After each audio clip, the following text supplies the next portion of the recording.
I can't go. Those three words, whispered by a woman worth $40 million, would haunt mechanic Cole Maddox for the rest of his life. Because he'd heard them before from his dying wife 5 years ago in their darkened bedroom while their daughter slept. Back then, he'd listened. He'd waited. And by morning, she was gone. Tonight, in a rain-soaked alley behind the city's most expensive restaurant, Cole heard those words again. This time, he wouldn't wait. This time, he would fight, even if it meant dragging a terrified millionaire through the very doors that had stolen everything from him. This is their story. Stay until the end and comment what city you're watching from. I want to see how far this journey travels. The rain came down in sheets that Friday night, turning the narrow service alley behind Chateau Blanchard into a river of grease and garbage. Cole Maddox crouched beside his battered Ford Transit van, wrestling with a socket wrench that had seen better days, muttering curses that would have earned him a sharp look from his daughter if she'd been there to hear them. But Emma was safe at home with Mrs. Chen from 4B, probably already asleep with that ratty stuffed rabbit she refused to let him wash, which meant Cole could take this late-night emergency call, a catering van with a blown gasket, and make the $300 that would cover her field trip next week, and maybe, if he was lucky, leave enough for a decent dinner that didn't come from a box. The wrench slipped. Cole's knuckles scraped against the undercarriage, drawing blood. Son of a... He pulled back, sucking on his scraped knuckles, tasting copper and motor oil. 43 years old and still busting his hands for pocket change. His wife Sarah would have had something to say about that. Something gentle and devastating, the way she always did. 5 years gone, and he still heard her voice in moments like these. Cole wiped his hands on his already filthy coveralls and bent back to the task. The catering company's van wasn't going anywhere tonight. The gasket was shot to hell, and even if he could patch it, they'd need a full replacement by Monday. But they were paying him for the diagnosis and the tow setup, so he'd finish the job. That's when he heard it. A sound that didn't belong to the rain or the distant traffic on Lexington Avenue. A gasp, sharp and frightened, followed by the unmistakable crack of expensive heels hitting wet pavement too hard. Cole's head snapped up.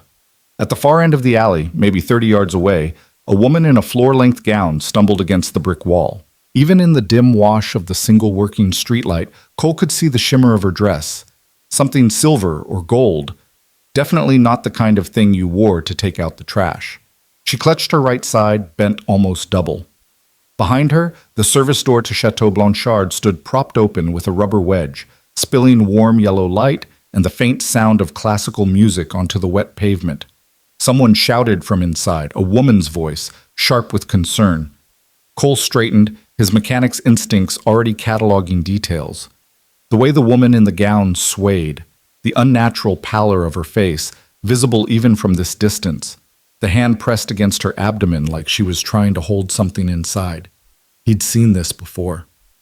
"Ma'am?" Cole called out, already moving toward her. "You all right?" The woman's head turned toward him, and for a moment their eyes met across the rain-soaked alley. Even from here, Cole could see the fear in her face, raw and animal, the kind of fear that had nothing to do with a stranger approaching in the dark. She opened her mouth to speak, then her knees buckled, and she went down hard. Cole ran. His boots splashed through puddles and scattered trash, his heart hammering against his ribs with a rhythm that had nothing to do with the exertion. He'd run like this before 5 years ago, down a hospital corridor while a code blue alarm shrieked overhead. He'd been too late then. He wouldn't be too late now. The woman had caught herself on her hands and knees, her designer gown soaking up alley water and God knows what else. Her breathing came in short, sharp gasps. Up close, Cole could see she was younger than he'd first thought. Mid-30s maybe, with dark hair pulled back in some complicated arrangement that was coming apart in the rain. Diamond earrings caught the light. And her face. Jesus. Her face was the color of old newspaper. "Ma'am, I need you to talk to me." Cole dropped to one knee beside her, his hands hovering, uncertain. "What's wrong? What hurts?" "Can't." She forced the word through gritted teeth. "Can't breathe. Can't." "Okay, that's okay. I'm here now." Cole kept his voice level, the way he'd learned to do when Emma had nightmares. Calm, steady, like everything was going to be fine, even when it wasn't. "My name's Cole. I'm a mechanic, not a doctor, but I've had some first aid training. Can you tell me where it hurts?" The woman's right hand was still pressed against her side, just below her ribs. When Cole reached out slowly, telegraphing his movement, she didn't pull away. He touched her hand gently, felt how cold her fingers were despite the humid summer air. "Here?" he asked. "Your right side?" She nodded, and the movement seemed to cost her something. A small sound escaped her throat, not quite a moan, more like a whimper she was trying desperately to suppress. Behind them, footsteps clattered on the service steps. A young woman in black slacks and a white shirt burst through the door, her face twisted with panic. She was maybe 25, with tortoiseshell glasses and the kind of carefully maintained composure that was cracking around the edges. "Ms. Hale!" The young woman rushed forward, then stopped short when she saw Cole kneeling beside her employer. "Who are you? Get away from her!" "Easy," Cole said without looking up. "I'm trying to help.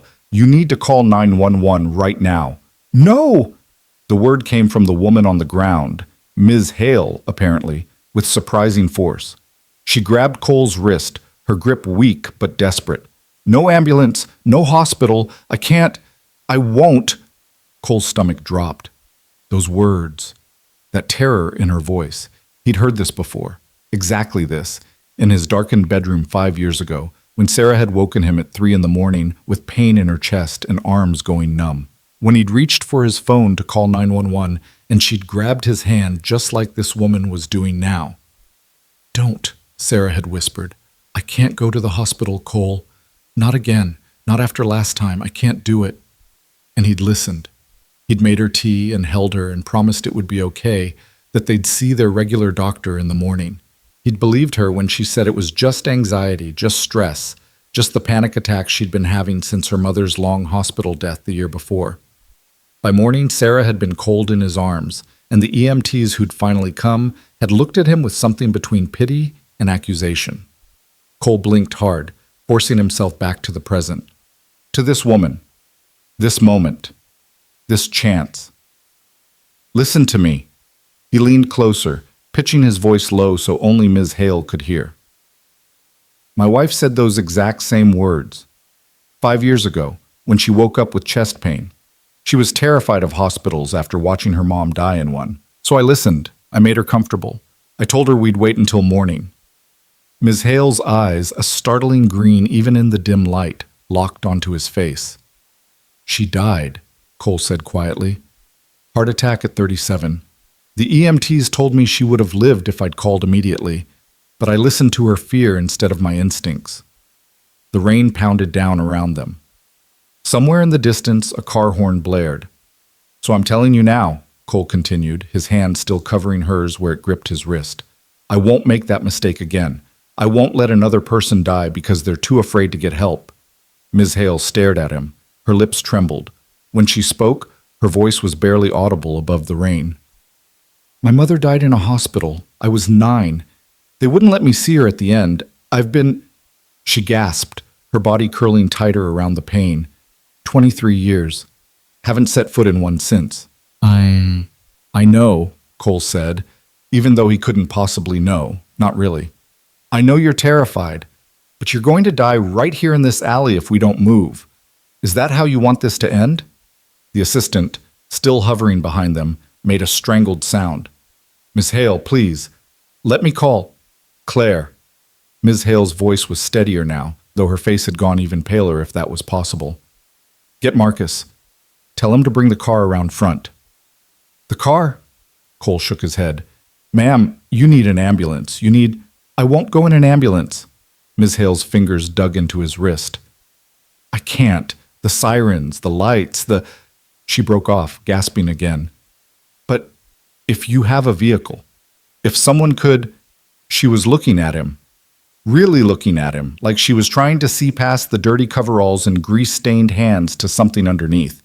Cole's mind raced. His van was right there, 15 yards away. It was dirty and cluttered and smelled like motor oil and the strawberry air freshener Emma had insisted on hanging from the mirror. It had a bench seat in the back where he sometimes napped on his lunch breaks, and it was absolutely not an appropriate vehicle for transporting a medical emergency. But it was there. And she was dying. He'd seen the signs. The gray pallor, the way she was holding her side, the shallow, rapid breathing. If this was what he thought it was, appendicitis maybe, or something worse, then every minute mattered. Sarah's face flashed through his mind. The way she'd looked that morning, so still and peaceful, like she was sleeping, like he could just wait a little longer before calling for help. "My van's right there," Cole heard himself say. "It's not clean and it's not comfortable, but it'll get you to St. Catherine's in 10 minutes. That's the closest ER. Ms. Hale's grip on his wrist tightened. "No sirens? No ambulance?" "No sirens," Cole confirmed. Just me driving like hell." "Then go." The words came out between gritted teeth. "Please, before I lose my nerve." Claire had already disappeared back into the restaurant, presumably to find this Marcus person. Cole looked up at the open service door, at the warm light and safety, and the kind of people who ate at restaurants where the entrees probably cost more than his monthly rent. He should wait. He should make them call 911, wait for the professionals, let someone else take responsibility. But that's what he'd done before. And Sarah was dead. Cole slid one arm under Ms. Hale's knees, the other around her back. "This is going to hurt," he warned. "I'm sorry." "Just do it," she whispered. He lifted her in one smooth motion, trying to ignore how light she was, how her expensive gown hung like silver water in his arms. She bit back a scream, her body going rigid with pain, her fingers clutching at his coveralls. "I've got you," Cole said, already moving toward his van. "I've got you." The rain soaked them both as he carried her across the alley. Ms. Hale had her face pressed against his shoulder, her breath coming in short, sharp gasps against his neck. Cole could feel her shaking, whether from pain or fear or cold, he couldn't tell. Probably all three. His van's side door was unlocked. Cole fumbled with the handle, got it open, and maneuvered Ms. Hale as gently as he could onto the bench seat in the back. Someone, Emma, probably, had left a fleece blanket wadded up in the corner. Cole grabbed it, shook out the worst of the dog hair, Mrs. Chen's ancient poodle shed like a dandelion, and draped it over Ms. Hale's trembling form. "Lie on your left side if you can," he instructed, trying to remember his first aid training from a decade ago. "Keep pressure off the pain." Ms. Hale curled onto her side, both hands pressed against her abdomen. In the van's dome light, Cole could see sweat beading on her forehead despite the chill. "Don't leave me," she whispered. "I'm not going anywhere except the driver's seat." Cole pulled off his soaking wet outer coveralls, leaving him in his t-shirt and work pants. He balled up the coveralls and tucked them under Ms. Hale's head as a makeshift pillow. "We're moving in 30 seconds. He slammed the side door and vaulted into the driver's seat. The engine turned over on the first try, thank God for small mercies, and Cole threw the van into gear. The catering company's van was blocking most of the alley, but there was just enough room to squeeze past if he didn't mind scraping paint. He minded, but not as much as he minded the woman dying in his back seat.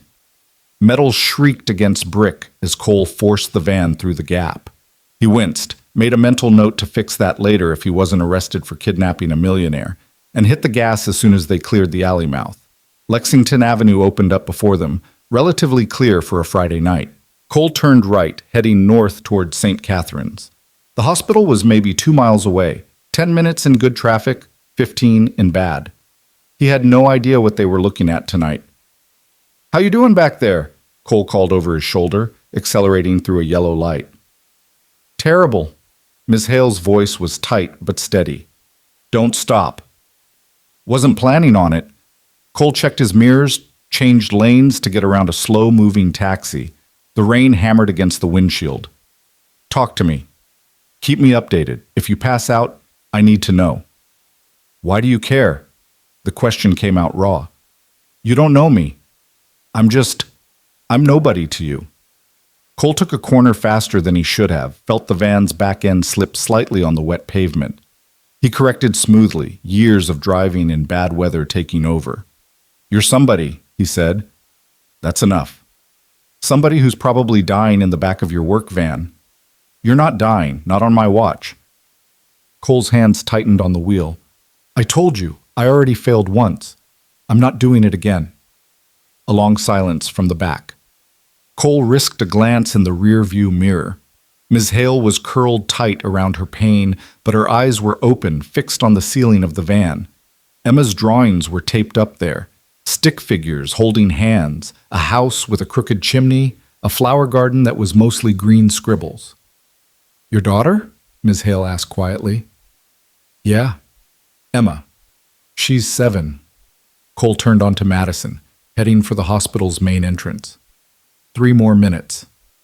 "She likes to decorate my van, says it's too boring otherwise." "She's right. It is boring." A pause. "Was, before the art gallery."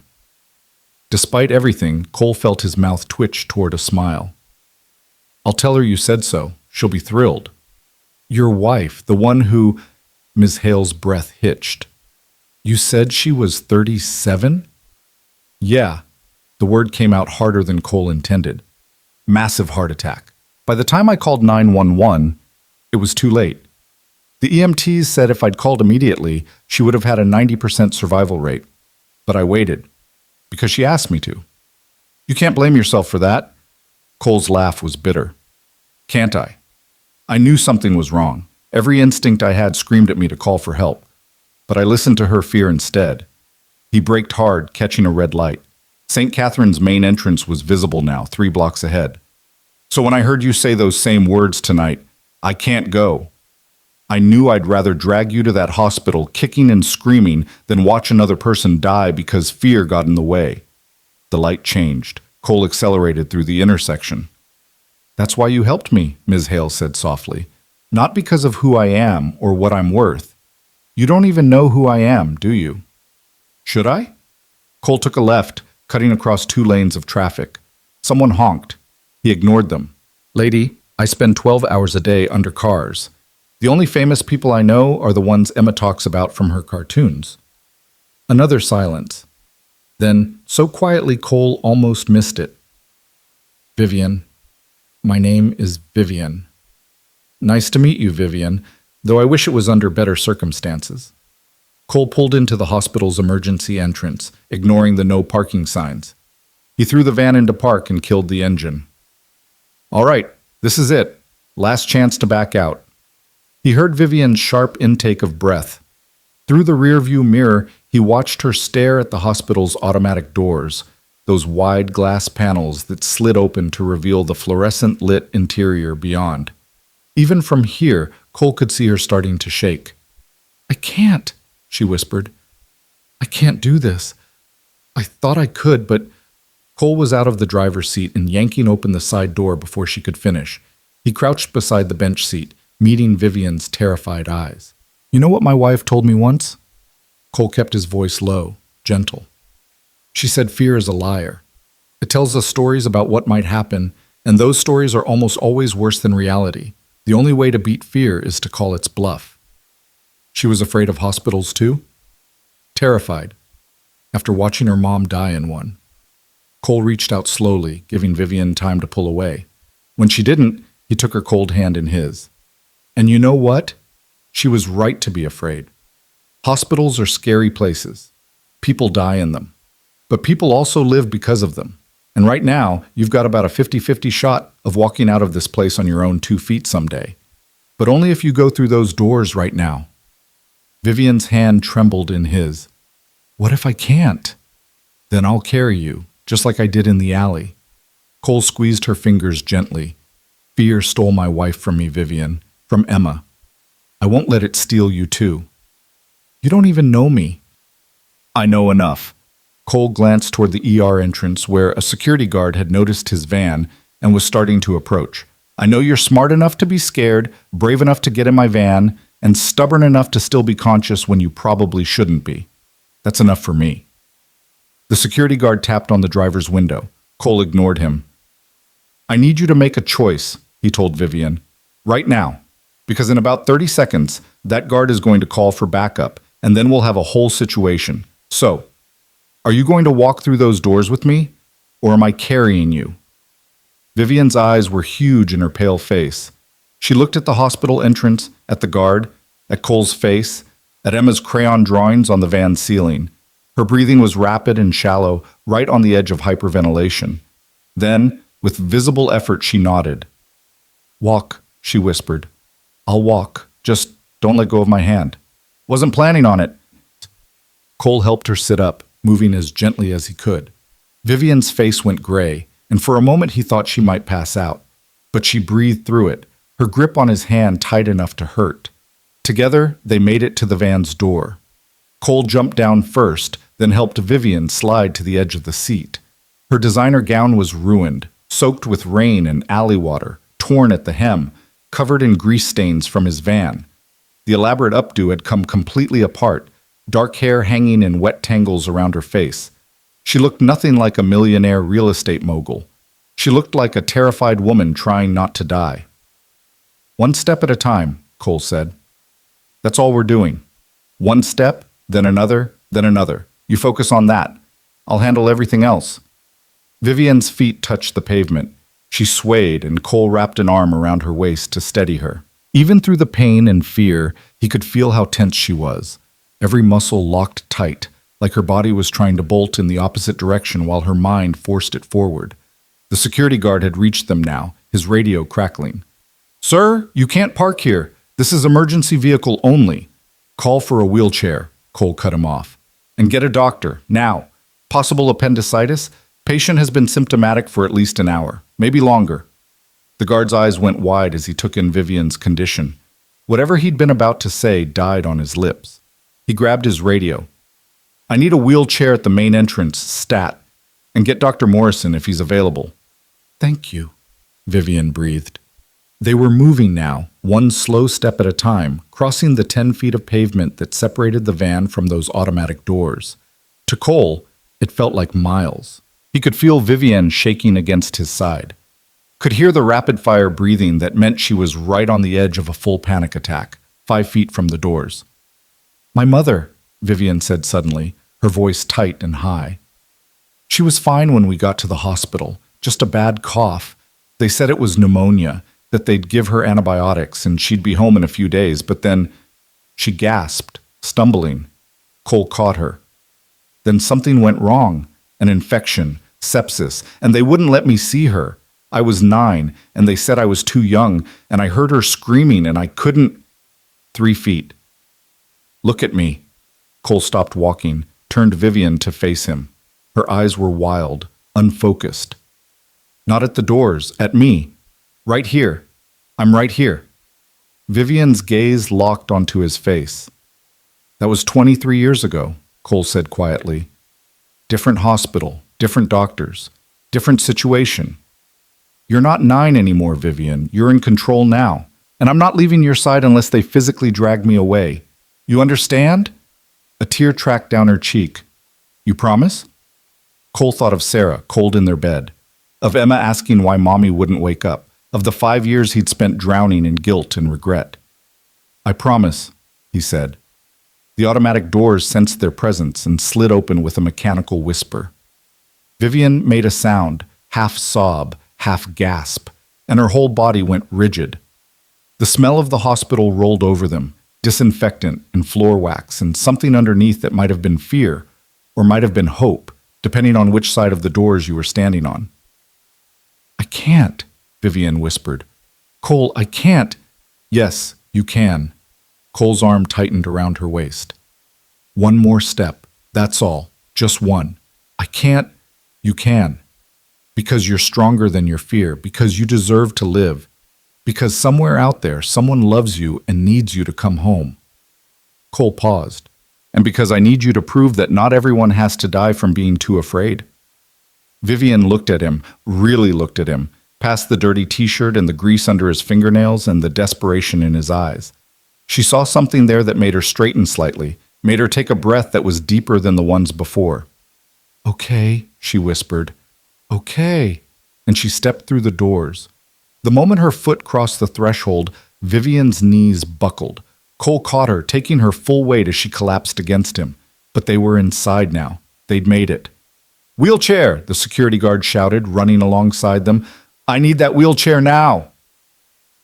The ER waiting room opened up before them, fluorescent lights and plastic chairs, and the sound of a TV playing the news too loud. A man with a bloody towel wrapped around his hand looked up. A mother bouncing a feverish toddler paused mid-bounce. Everyone turned to stare at the mechanic in a grimy t-shirt carrying a woman in an evening gown through the doors. Cole ignored them all. His focus was on Vivian, who had buried her face against his shoulder and was shaking so hard her teeth chattered. He could feel her rapid pulse against his arm, could hear the whimpers she was trying desperately to suppress. "You're okay," he murmured into her hair. "You did it. You're inside. The hard part's over." "Mr. Maddox!" A nurse appeared at his elbow, young, competent-looking, with kind eyes and purple scrubs. "I'm Sarah. Let's get her into exam room 3. Of course the nurse's name was Sarah. The universe had a sick sense of humor. "Can you walk?" Nurse Sarah asked Vivian gently. Vivian shook her head against Cole's shoulder. "All right, honey, that's fine." The nurse gestured toward a gurney that had appeared from somewhere. "Right here. Let's get you lying down." Cole lowered Vivian onto the gurney as carefully as he could. Her hand shot out, grabbing his wrist with surprising strength. Her eyes, those startling green eyes, were wide with panic. "Don't leave," she gasped. "Please, you promised." "I'm right here." Cole let her keep hold of his wrist. "I'm not going anywhere." "Sir, you'll need to stay in the waiting room while we examine," Nurse Sarah began. "I'm staying with her." Cole's voice left no room for argument. "She has severe hospital phobia. I'm the only thing keeping her from having a complete breakdown. So unless you want your patient fighting you every step of the way, I suggest you let me come back." The nurse looked from Cole to Vivian, who was gripping his wrist like a lifeline, her breathing rapid and shallow, and made a decision. "Fine, but you stay out of the way and follow all instructions. Clear?" "Crystal." They wheeled Vivian through a set of double doors into the ER proper. The chaos back here was controlled but intense. Doctors and nurses moving between rooms, machines beeping, someone moaning in pain behind a curtain. Vivian's grip on Cole's wrist tightened with every sound, every smell, every visual reminder that she was inside her worst nightmare. Exam room 3 was small and sterile, with equipment Cole couldn't name mounted on the walls. They transferred Vivian from the gurney to the exam table, and she didn't release her death grip on Cole's wrist the entire time. "All right, sweetie." Nurse Sarah pulled on gloves with practiced efficiency. "I need to get your vitals, okay? That means I'm going to put this cuff on your arm to check your blood pressure and this little thing on your finger to check your oxygen levels. Is that okay?" Vivian nodded jerkily, but her eyes never left Cole's face. "You're doing great," Cole told her quietly. He positioned himself so he could stand beside the exam table, his free hand covering hers where it gripped his wrist. "Just keep breathing, in through your nose, out through your mouth, like we practiced in the van." "In the van I wasn't—" Vivian broke off, gasping as Nurse Sarah touched her abdomen. "I wasn't in a hospital." "You're right. This is different." Cole squeezed her hand. "This is where we save your life instead of watching you die in an alley. That's a pretty big difference, don't you think?" Despite everything, Vivian's mouth twitched. "Your bedside manner could use work." "Good thing I'm a mechanic, not a doctor." Nurse Sarah worked quickly, taking Vivian's blood pressure elevated, her pulse rapid, her temperature slightly high, her oxygen saturation lower than it should be. She asked questions. "When did the pain start? Where exactly? Any nausea, vomiting? When was your last meal?" And Vivian answered in short, clipped sentences while keeping her eyes locked on Cole. The whole time, Cole stood there like an anchor, letting Vivian squeeze his wrist until his fingers went numb, murmuring encouragement whenever her breathing got too fast or her eyes got too wide. He'd failed Sarah. He wouldn't fail this woman. A doctor pushed through the curtain, late 40s, graying beard, the kind of calm competence that came from 20 years in emergency medicine. His name tag read Dr. James Morrison. "I'm Dr. Morrison," he said, moving to Vivian's other side. "I hear we've got some abdominal pain tonight. Let's take a look, shall we?" He glanced at Cole. "And you are?" "Cole Maddox. I brought her in." "Her husband?" Dr. Morrison asked, already palpating Vivian's abdomen with careful fingers. "No," Cole said. "Just someone who refused to let her die in an alley." The doctor's eyebrows rose, but he didn't comment. Instead, he focused on Vivian, who had gone rigid under his touch. "Easy," Dr. Morrison said gently. "I'm just checking where it hurts. Can you tell me on a scale of 1 to 10? 10! Vivian gasped when his fingers found the spot. 10, 10, 10, stop! Dr. Morrison pulled back immediately, his expression grave. All right, I'm ordering an ultrasound and blood work. Sarah, let's get a CT scan scheduled too. I want a complete look at what we're dealing with. Nurse Sarah nodded and disappeared through the curtain. Dr. Morrison turned to Vivian. Ms. Hale, Vivian Hale. Recognition flashed across the doctor's face, quickly suppressed. Ms. Hale, based on your symptoms, I believe you may have acute appendicitis. That means your appendix is inflamed and potentially infected. If I'm right, we'll need to remove it surgically as soon as possible. But first, I need to run some tests to confirm the diagnosis. Vivian had gone perfectly still. Surgery? If the tests come back positive, yes. It's a very common procedure. I can't have surgery. Vivian's voice was rising, her breathing accelerating. I can't be. They'll put me under and I won't wake up. Just like my mother, she went under and she never. Hey! Cole leaned closer, blocking her view of Dr. Morrison. Look at me. Right here. That's not going to happen. You don't know that? You're right. I don't.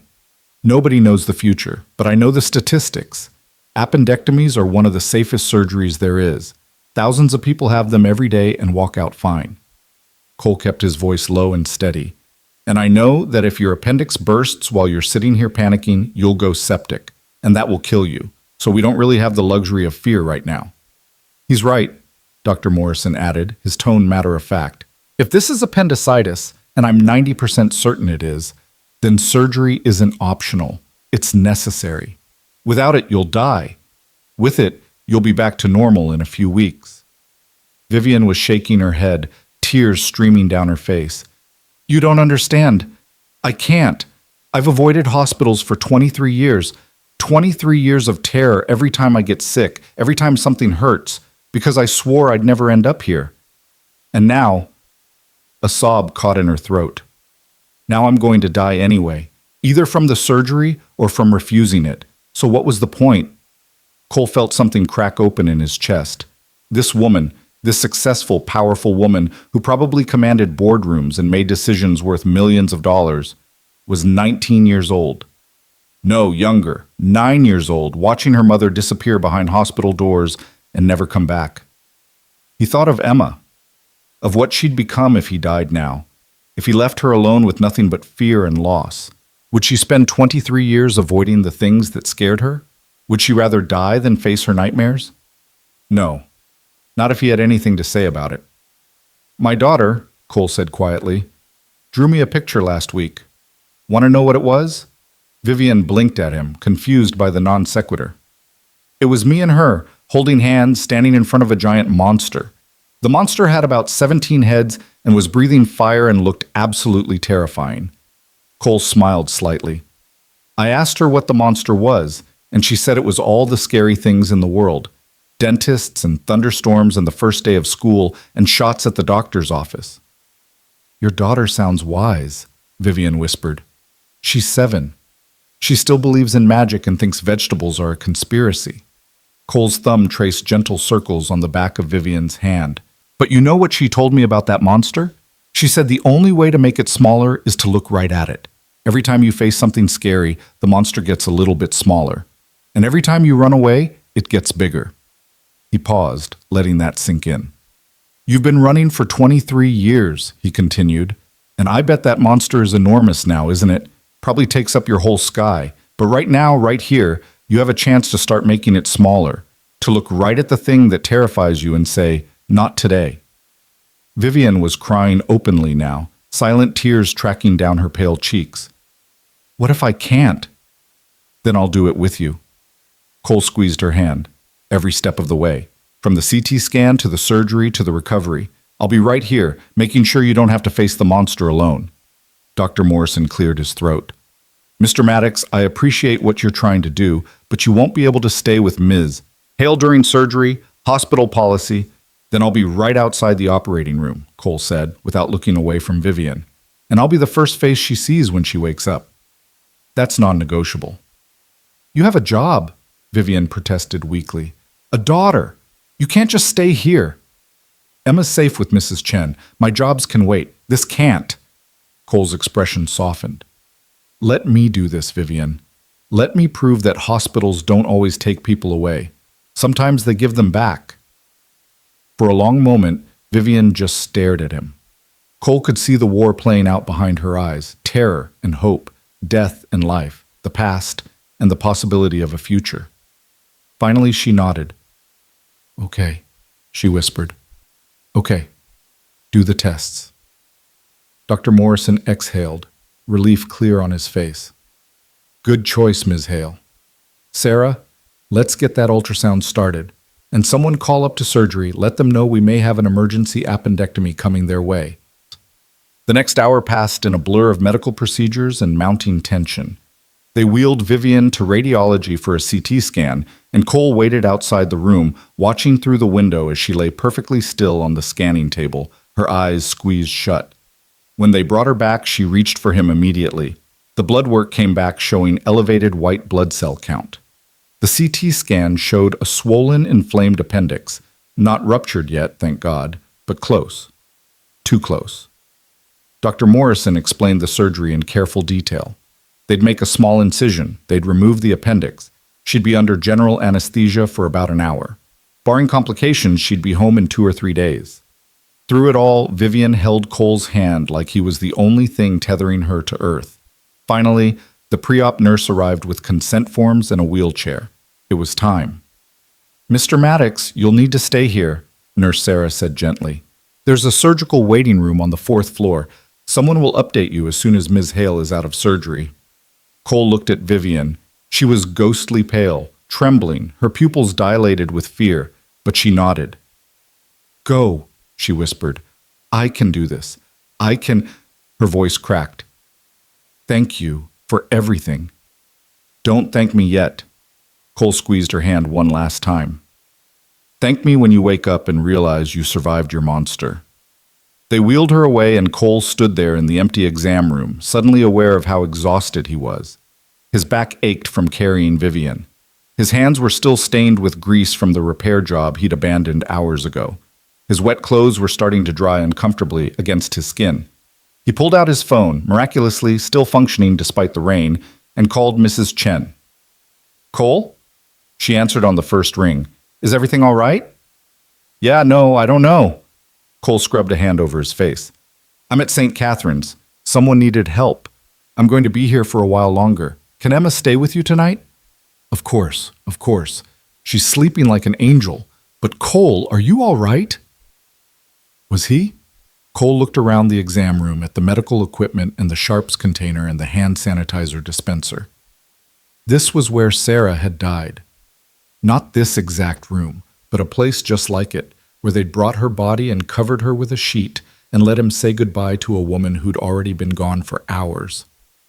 I'm trying to be, he said honestly. Thank you, Mrs. Chen. I'll call you in the morning. He found the surgical waiting room on the 4th floor, a bland space with uncomfortable chairs and old magazines and a TV showing late-night infomercials. Cole collapsed into the chair near the window and stared out at the rain-soaked city, at the lights and the traffic, and the people going about their lives with no idea that in an operating room a few floors above them, a woman was fighting the scariest battle of her life. And he waited. The clock on the waiting room wall crawled past midnight, then 1 a.m., then deeper into the small hours when the world felt suspended between one day and the next. Cole sat in the same uncomfortable chair, watching the rain streak down the window, his mind replaying the moment Vivian's hand had slipped from his as they wheeled her away. He'd checked his phone 17 times. No calls, no updates. Just the passing minutes and the hollow feeling in his chest that felt too much like the night Sarah died. A cleaning woman pushed a cart past, headphones in, moving with the practiced efficiency of someone who'd mopped these floors 1,000 times. She nodded at Cole. He nodded back. Two strangers sharing space in the smallest hours, both waiting for something. Morning, maybe, or just the end of a shift. Cole's phone buzzed. He grabbed it so fast he nearly dropped it. But it wasn't the hospital. It was Emma, texting from Mrs. Chen's iPad. Daddy, are you okay? Mrs. Chen says you had to help someone. Is it like when you helped Mr. Rodriguez fix his car in the rain? Cole's throat tightened. Emma's spelling was getting better. She was growing up so fast, learning to read and write and ask questions that didn't have easy answers. In a few more years, she'd be old enough to understand what really happened the night Sarah died. Old enough to ask why he hadn't called for help sooner. He typed back carefully. Something like that, sweetheart. Someone needed help getting to the hospital. I'm waiting to make sure they're okay. The three dots appeared immediately. Emma was supposed to be asleep, but apparently Mrs. Chen had the same trouble saying no that he did. Is it scary at the hospital? Cole looked around the waiting room, at the harsh fluorescent lights and the antiseptic smell and the other people scattered in chairs, all waiting for news about someone they loved. Yes, he wanted to text back. Yes, it's terrifying. Every second I sit here, I remember your mother and how I failed her. Instead, he wrote, a little. But sometimes we have to do scary things to help people. Remember what you told me about the monster? That you have to look at it to make it smaller. Exactly. I'm looking at my monsters tonight. You should be sleeping, Bug. Mrs. Chen says I can stay up until you text back. She made hot chocolate. Tell Mrs. Chen she's spoiling you. I love you. Go to sleep. Love you, Daddy. Bring me a hospital sticker if they have them. Cole smiled despite everything. Emma collected stickers the way some kids collected action figures. She had 3 full books of them organized by color and theme, and she guarded them like dragon's treasure. I'll see what I can do. Good night, sweetheart. He put the phone away and leaned back, closing his eyes. The waiting room chair was designed to prevent actual comfort, some kind of hospital conspiracy to keep people alert, probably. His back protested. His shoulders ached. He needed coffee or sleep or for time to move faster and deliver Vivian safely back to the world of the conscious. Mr. Maddox? Cole's eyes snapped open. A woman in surgical scrubs stood in the doorway. Not Dr. Morrison, someone younger, with dark circles under her eyes and tired hands. His stomach dropped. I'm Dr. Reeves, she said, moving toward him. I assisted with Ms. Hale's surgery. Cole was on his feet before he realized he'd moved. Is she? She's fine. The surgery went well. We removed the appendix before it ruptured, though it was close. Another hour, maybe 2, and we would have been dealing with peritonitis and a much more serious situation. Dr. Reeves pulled off her surgical cap, revealing hair pulled back in a messy bun. You got her here just in time. The relief hit Cole so hard his knees went weak. He sat back down heavily, pressing his palms against his eyes. Thank God. Thank God. She's in recovery now. Still under anesthesia, but she should wake up in the next 30 minutes or so. Dr. Reeves sat down in the chair beside him, which seemed unusual. Doctors didn't usually sit with people in waiting rooms. The nurses told me what you did, how you convinced her to come in despite her phobia. Cole lowered his hands. I didn't give her much choice. You gave her the only choice that mattered, life or death. Dr. Reeves studied him with the kind of intensity that made Cole think she saw more than he wanted her to. Most people would have called 911 and walked away. Let the professionals handle it. You didn't do that. I couldn't. The words came out rough. My wife died because I didn't push hard enough, because I respected her fear more than I trusted my instincts. I won't make that mistake twice. Dr. Reeves nodded slowly. The nurses also mentioned you promised to be there when Ms. Hale wakes up. That's unusual. You're not family. You're not even a friend, from what I understand. You're a stranger who happened to be in the right alley at the right time. So? So I'm breaking about 15 hospital protocols by telling you this, but I thought you should know. Dr. Reeves leaned forward, her voice dropping. When we were prepping Ms. Hale for surgery, she was fighting the sedation. Most patients go under quickly. Count backward from 10, they're out by 7. Not her. She made it all the way to 3, and you know what she kept saying? Cole shook his head. Tell Cole I kept my eyes open. Tell Cole I looked at the monster. Dr. Reeves's expression softened. Whatever you said to her in that exam room, it was the right thing. She went under still fighting. That's the kind of courage that keeps people alive. Cole's vision blurred. He blinked hard, willing himself to keep it together. Can I see her? When she wakes up? Recovery room policy says immediate family only. Dr. Reeves stood, stretching her back. but I think we can bend the rules this once. Wait here. I'll have someone come get you when she's ready." She left before Cole could thank her properly. He sat there, staring at nothing, feeling the weight of the last few hours settle into his bones. Somewhere in this building, Vivian was breathing. Her heart was beating. She was alive because he'd refused to let fear win. Maybe Sarah's death hadn't been for nothing after all. Maybe he'd learned something that mattered. 15 minutes later, a nurse appeared. Different from Sarah, older, with kind eyes and an expression that suggested she'd seen everything twice. "Mr. Maddox, you can come back now, but keep it short. She needs rest." Cole followed her through a maze of corridors, past rooms where machines beeped and people slept and life continued its precarious dance with death. The recovery room was quieter than the ER, dimmer, filled with the soft sounds of breathing and the gentle chirp of monitors. Vivian was in the third bay, behind a half-drawn curtain. She looked impossibly small in the hospital bed, dwarfed by white sheets and medical equipment. An IV ran to her left arm. A blood pressure cuff was wrapped around her right. The diamond earrings were gone. Someone had removed them, probably. Standard procedure before surgery. Without them, and without the designer gown, she looked vulnerable and young, and nothing like a millionaire mogul.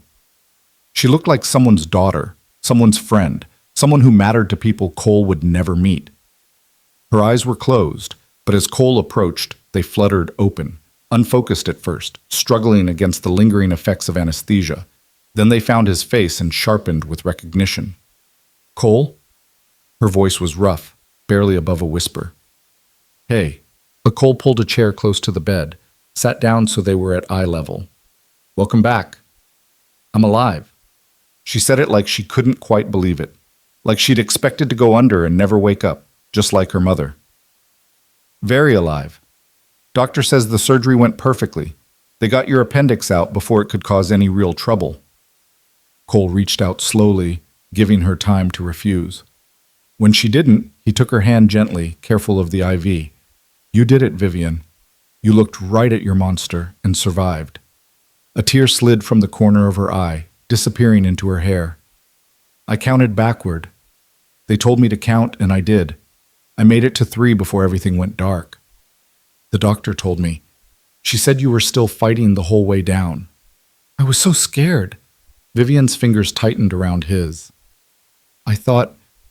I was sure I'd die like she did, that I'd go under and that would be it, the end.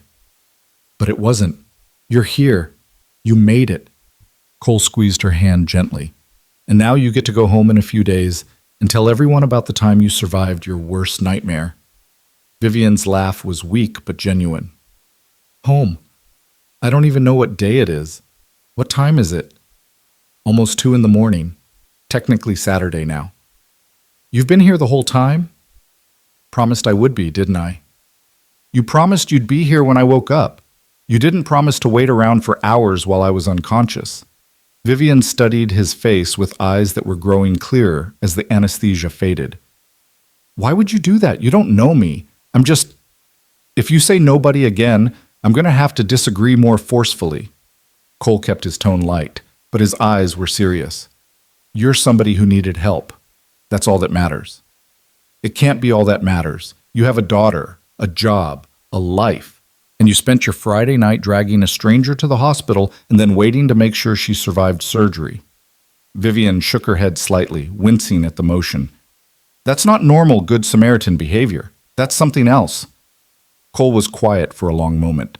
Outside the recovery bay, machines beeped their steady rhythms. Someone coughed. A nurse's shoes squeaked on the polished floor. "You asked me earlier why I care," he said finally. "The truth is, I don't know if I can explain it in a way that makes sense. All I know is that when I heard you say, 'I can't go,' I heard my wife. And I heard every regret I've carried for 5 years. I heard the EMT telling me that if I'd called 15 minutes earlier, she would have lived. I heard my daughter asking why mommy wouldn't wake up. And I heard myself lying to her because I couldn't admit that I'd let Sarah die because I was too afraid to override her fear." Vivian's grip on his hand tightened. "So when you collapsed in that alley," Cole continued, "I had a choice. I could walk away, call 911, let someone else handle it. Or I could do what I should have done 5 years ago, fight for someone's life, even when they're too scared to fight for themselves. He met her eyes. I chose to fight. Not for you exactly. For the person I failed to be when it mattered most. You're wrong, Vivian whispered. Cole blinked. About what? You said you didn't do it for me. But you did. Vivian's eyes were bright with tears. Every word you said in that exam room, every time you held my hand and told me I could do it, that was for me. You saw me.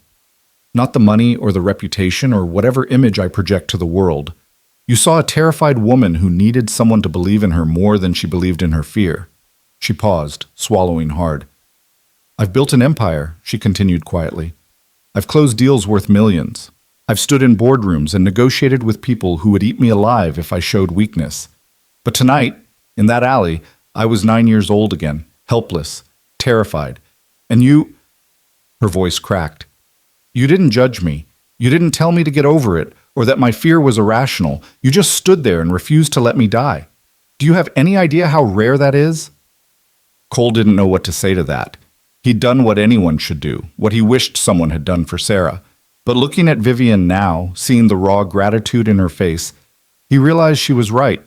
In her world, maybe compassion without expectation really was rare. You're welcome, he said simply, and I'm glad you're alive to tell me I'm wrong. Vivian laughed. A real laugh this time, stronger. Then she winced, pressing her free hand against her abdomen. Oh God, don't make me laugh. Everything hurts. Sorry, that's probably going to be a theme for the next few days. Cole glanced toward the nurse's station. I should let you rest. They're only letting me stay because I probably annoyed them into submission. Wait. Vivian's hand tightened around his before he could stand. Just a few more minutes, please. I don't want to be alone yet. The fear in her eyes was different now. Not the raw terror of facing the hospital, but something smaller and more human. The fear of waking up in a strange place, of being vulnerable, of facing the aftermath of the thing you've been running from for most of your life. Cole understood that fear. He'd lived it after Sarah died, when Emma would wake from nightmares, and he'd have to be strong even though he was falling apart inside. Okay, he said, settling back into the chair. A few more minutes, but then you need to sleep, and I need to get home before Emma wakes up and discovers I'm not there. Tell me about her, Emma. Vivian's eyes were starting to droop despite her best efforts to keep them open. The one who draws pictures of monsters.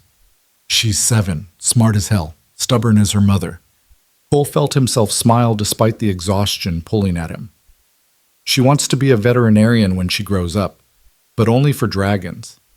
I've tried explaining that dragons aren't real, but she's convinced I'm wrong. Maybe you are wrong. Maybe dragons are just very good at hiding. That's exactly what Emma says. Cole's thumb traced gentle patterns on the back of Vivian's hand. She's the reason I keep going. After Sarah died, there were days I didn't think I could. Days when getting out of bed felt impossible. But Emma needed me. She needed someone to make breakfast and walk her to school and tell her bedtime stories even when I wanted to fall apart. So I didn't fall apart. I just kept moving. That's love, Vivian murmured, her eyes fully closed now. The real kind. The kind that keeps you standing when everything else tries to break you. Yeah, I guess it is. They sat in comfortable silence for a few moments. Vivian's breathing was evening out, deepening. Cole thought she might be asleep, but then she spoke again, her voice drowsy and slurred with exhaustion and lingering anesthesia. My mother loved me like that, before she died. She worked 3 jobs to keep us afloat after my father left. She was always tired, always stressed, but she never missed a school play or a parent-teacher conference. And when she got sick, Vivian's breath hitched. She went to the hospital because she didn't want me to worry. She thought she'd be home in a few days. She promised me. Cole stayed quiet, letting her talk. They wouldn't let me see her at the end. Said I was too young, that I wouldn't understand. But I heard her screaming. I heard the machines and the doctors shouting, and I knew. A tear tracked down her cheek. I knew she was dying and I couldn't help her. I was 9 years old and completely powerless. I'm sorry, Cole said softly. No kid should have to go through that. I inherited everything when I turned 18. Insurance money, savings she'd hidden away, everything she'd worked so hard for. I used it to build Hale Properties. Every deal I closed, every building I developed, I told myself I was honoring her memory, making something of the sacrifice she made. Vivienne's voice was fading, sleep pulling her under. But the truth is, I was just running from hospitals and doctors and the fear that I'd end up like her, dead behind doors I couldn't open. You're not running anymore, Cole said. You walked through those doors tonight. You faced it. Only because you made me. Vivienne's words were barely intelligible now. You and your daughter's monster drawing, Cole smiled. I'll tell Emma she helped save a life. She'll probably want a medal. She can have one. I'll have one made. Gold. With dragons. She'd love that. Vivienne didn't respond. Her breathing had gone deep and even, her hand relaxed in his. Cole carefully extracted his fingers from her grip and stood, pulling the thin hospital blanket higher on her shoulders. She looked peaceful now, the lines of pain and fear smoothed from her face. The nurse appeared at his elbow, silent as a ghost. Time to go, Mr. Maddox. She needs rest, and you look like you need it even more. Yeah. Cole took one last look at Vivienne, alive, breathing, safe. When she wakes up again, can someone tell her I'll check in tomorrow? Later today, I mean. You planning to come back? I promised I'd be here for the whole thing, surgery, recovery, all of it. Cole shrugged. I don't break promises anymore. The nurse's expression softened.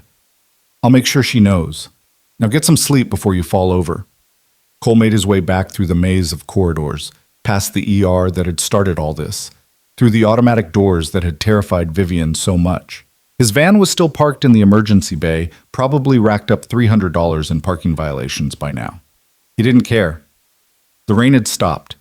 Dawn was starting to break over the city, painting the sky in shades of gray and pink. Cole climbed into his van, sat in the driver's seat, and let out a breath he felt like he'd been holding for 5 years. Vivienne was alive. He'd fought for her, and she'd survived. Maybe that didn't erase what happened with Sarah. Maybe nothing ever would. But it meant something. It had to mean something. Cole pulled out his phone and texted Mrs. Chen that he was on his way home. Then he started the engine and drove through the empty morning streets, past buildings just waking up, and people beginning their Saturday routines. Everything looked different in the dawn light, softer somehow, like the world had reset overnight. When he got home, Emma was curled up on Mrs. Chen's couch, still asleep, clutching that ratty rabbit, Mrs. Chen was dozing in her chair, a blanket pulled over her lap, the TV playing quietly. Cole lifted Emma carefully, whispered his thanks to Mrs. Chen, and carried his daughter upstairs to their apartment. She stirred as he tucked her into her bed, her eyes opening halfway. Daddy? I'm here, Bug. Go back to sleep. Did you help the person? Are they okay? Cole smoothed her hair back from her forehead, felt the familiar ache in his chest that came from loving someone so much it physically hurt. Yeah, she's okay. She was very brave. Did you tell her about the monster? I did. She said you were very smart for thinking of it. Emma smiled sleepily. I am smart. And you're brave too, Daddy. I try to be. Mommy would be proud of you. The words hit Cole like a fist to the chest. He had to close his eyes for a moment, had to breathe through the sudden spike of grief that still caught him off guard sometimes. You think so? He managed. I know so.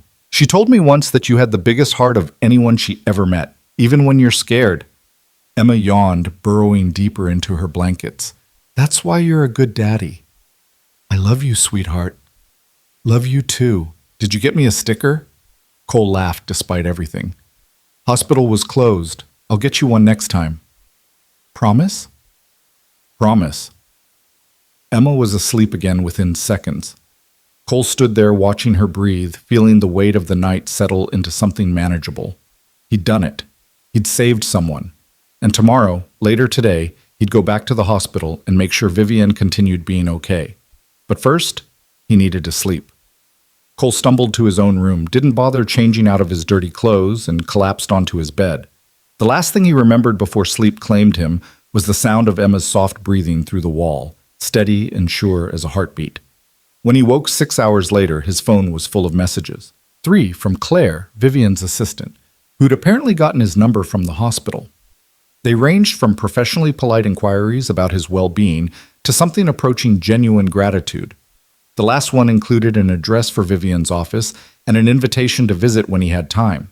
2 from the catering company whose van he'd abandoned, asking where their vehicle was and whether the repair was done. Cole texted back an apology and a promise to finish the job by Monday. And 1 from an unknown number, sent at 9 a.m. This is Vivian. Claire gave me your number. They're releasing me tomorrow instead of in 3 days. Something about exceptional recovery and insurance complications. Would you mind driving me home? I don't think I can face a cab. I'll pay you, obviously. Cole read the message 3 times.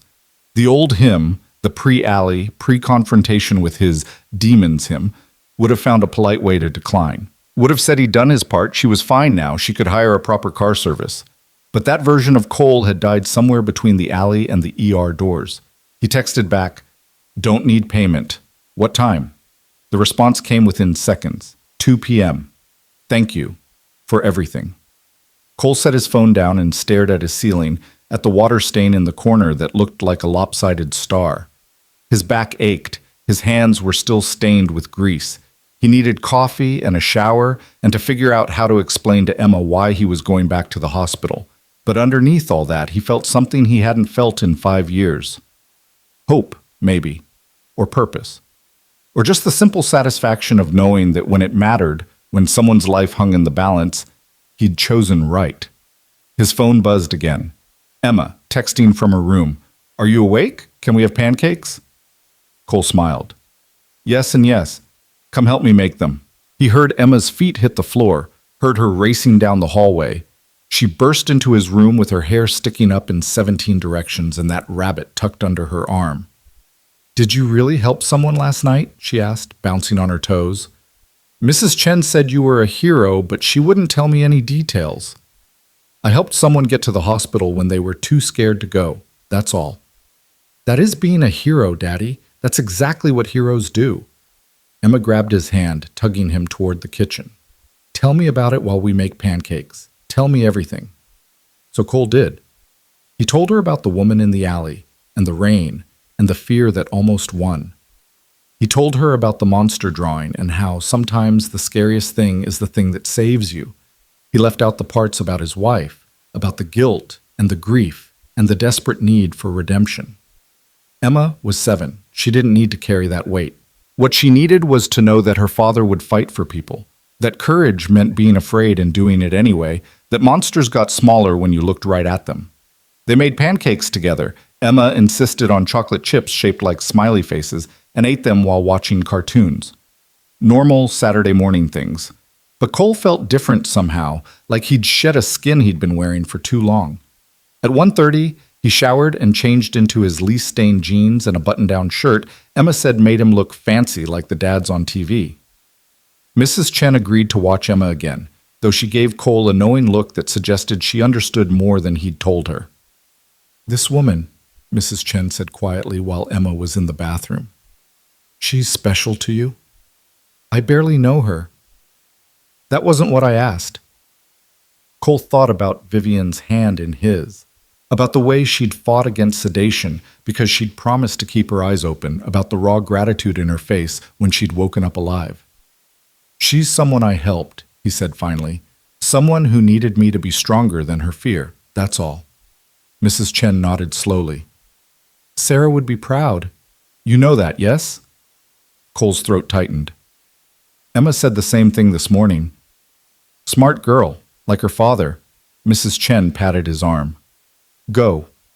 Help your friend. We'll be fine here. The drive to St. Catherine's felt different in daylight. Less urgent, less desperate. Just a man driving through the city to pick up someone who needed a ride home. Cole parked in the visitor lot this time, properly, legally, with payment and everything, and made his way to the surgical recovery floor. The nurses recognized him immediately. Mr. Maddox, the older nurse from last night, greeted him. Miss Hale's been asking about you all morning. She's in room 412. Room 412 was at the end of a quiet corridor, door half open, afternoon sunlight streaming through the window. Cole knocked gently. "Come in," Vivian called. She was sitting up in bed, looking infinitely better than she had last night. Someone had brought her real clothes, designer casual wear that probably cost more than Cole's monthly rent, and her hair was pulled back in a neat ponytail.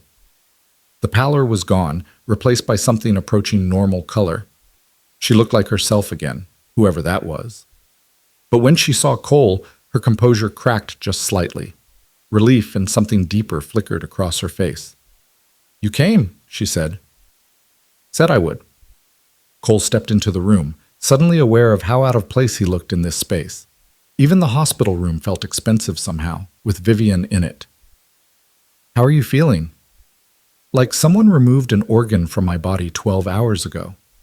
Vivian's smile was wry. "But alive.